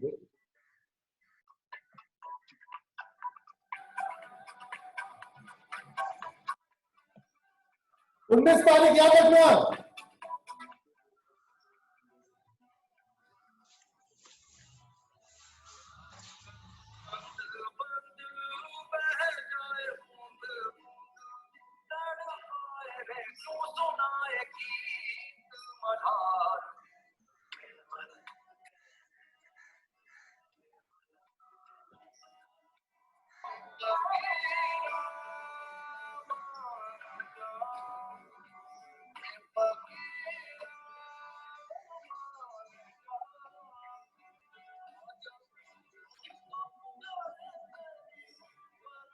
एक लाइव इवेंट ही करवा दीजिए सर।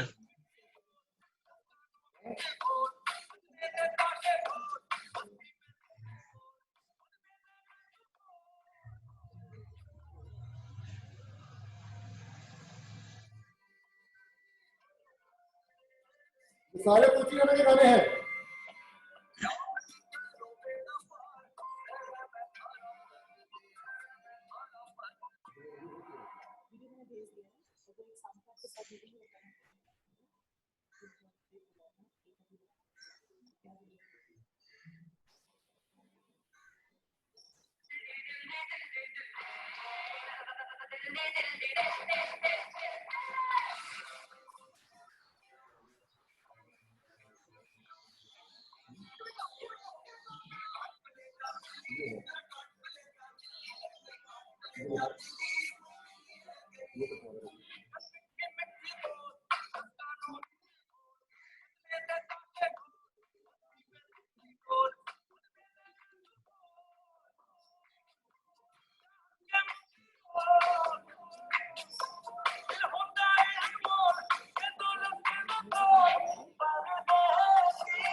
तो चलिए आज की बात को यहीं पे मैं विराम देता हूं।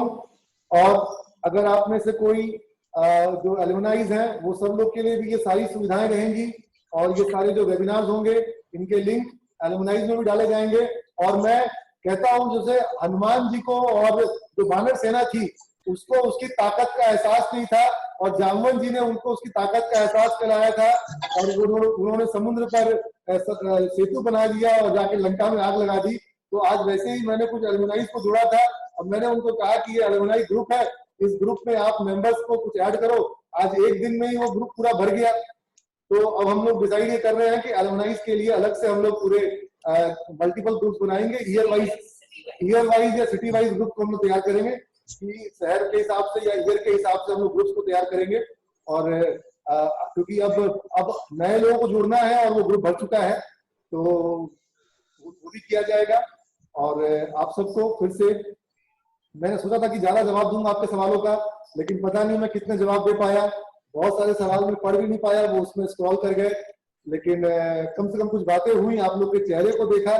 एक बार एक काम करो, जैसे जाते जाते सब लोग अपना कैमरा एक बार ऑन करो ताकि एक बार और आंखों को भर लूं और एक बार सब लोगों को देख सकूं। ठीक है, जो मेरे 2019 के छात्र हैं मैं उनको देखना चाह रहा हूँ, जो 2018 के छात्र हैं मैं उनको देखना चाह रहा हूँ, जो 2017 के छात्र हैं मैं उनको देखना चाह रहा हूँ, जो एलुमनाइज हैं मैं उनको देखना चाह रहा हूँ। जो भी बच्चे ऐसे पोजीशन में हैं कि वो अपना कैमरा ऑन कर सकते हैं वो सभी लोग अपना कैमरा ऑन करें। और हम लोग जो है एक बार विदा होने के पहले आपको मैं एक बार और आप सब लोगों को मैं एक बार माइक भी एक बार अभी अनम्यूट कर रहा हूँ। माइक मैंने अनम्यूट किया है। Thank you so much sir for this session sir. It's very good sir. कुछ कहना था सर। खुला खेल फटुकाबाजी, आपको जिसको जो बात कहनी है कह सकते हो। किसी को सुनाई नहीं देगा सर ऐसे। कैसे अटेंड करेंगे? फ्रॉम होम है सर हमारा। मैंने एक सॉन्ग लिखा है सर इस सिचुएशन पे सर। सर अभी सब आवाज आ रहा है सर, नहीं सुनाई देगा सर। सब सुन रही हैं आपको।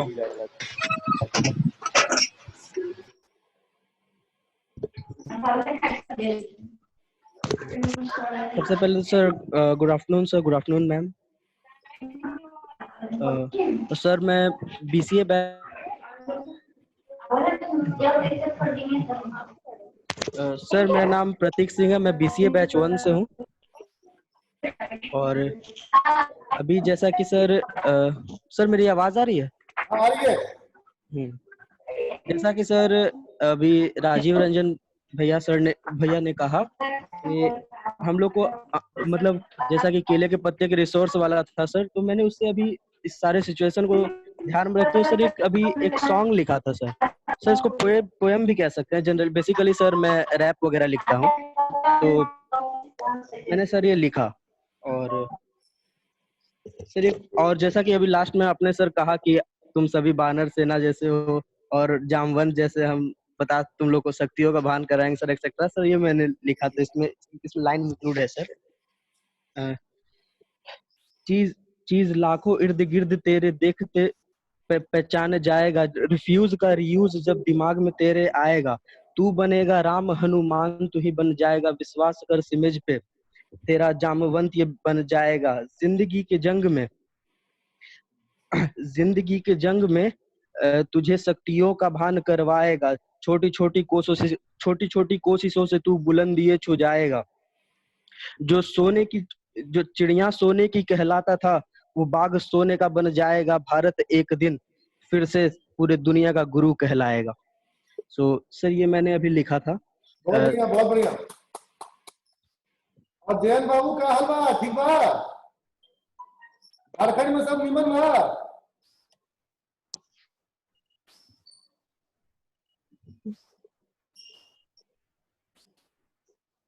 बोला। ठीक है सर सब। कहाँ तुम गोड्डा में हो, झारखंड में हो? जी सर गोड्डा में। बहुत बढ़िया, ज्यादा पॉलिटिक्स में मत पड़ना तुम। नहीं सर अभी तो टीचिंग कर रहे हैं सर, टीचिंग करवाते हैं। नहीं बहुत बढ़िया, बहुत बढ़िया। Teaching is the most noble profession. ठीक है, सारे प्रोफेशन जो है उनको टीचर ही तैयार करता है। तो आप सबको फिर से बहुत आशीर्वाद, बहुत शुभकामनाएं, और इसी के साथ शुभ रात्रि, शब्बा खैर, सत श्री अकाल। आप सबको बहुत आदाब, खुदा हाफिज। Thank you sir, good night sir. Thank you sir. Thank you.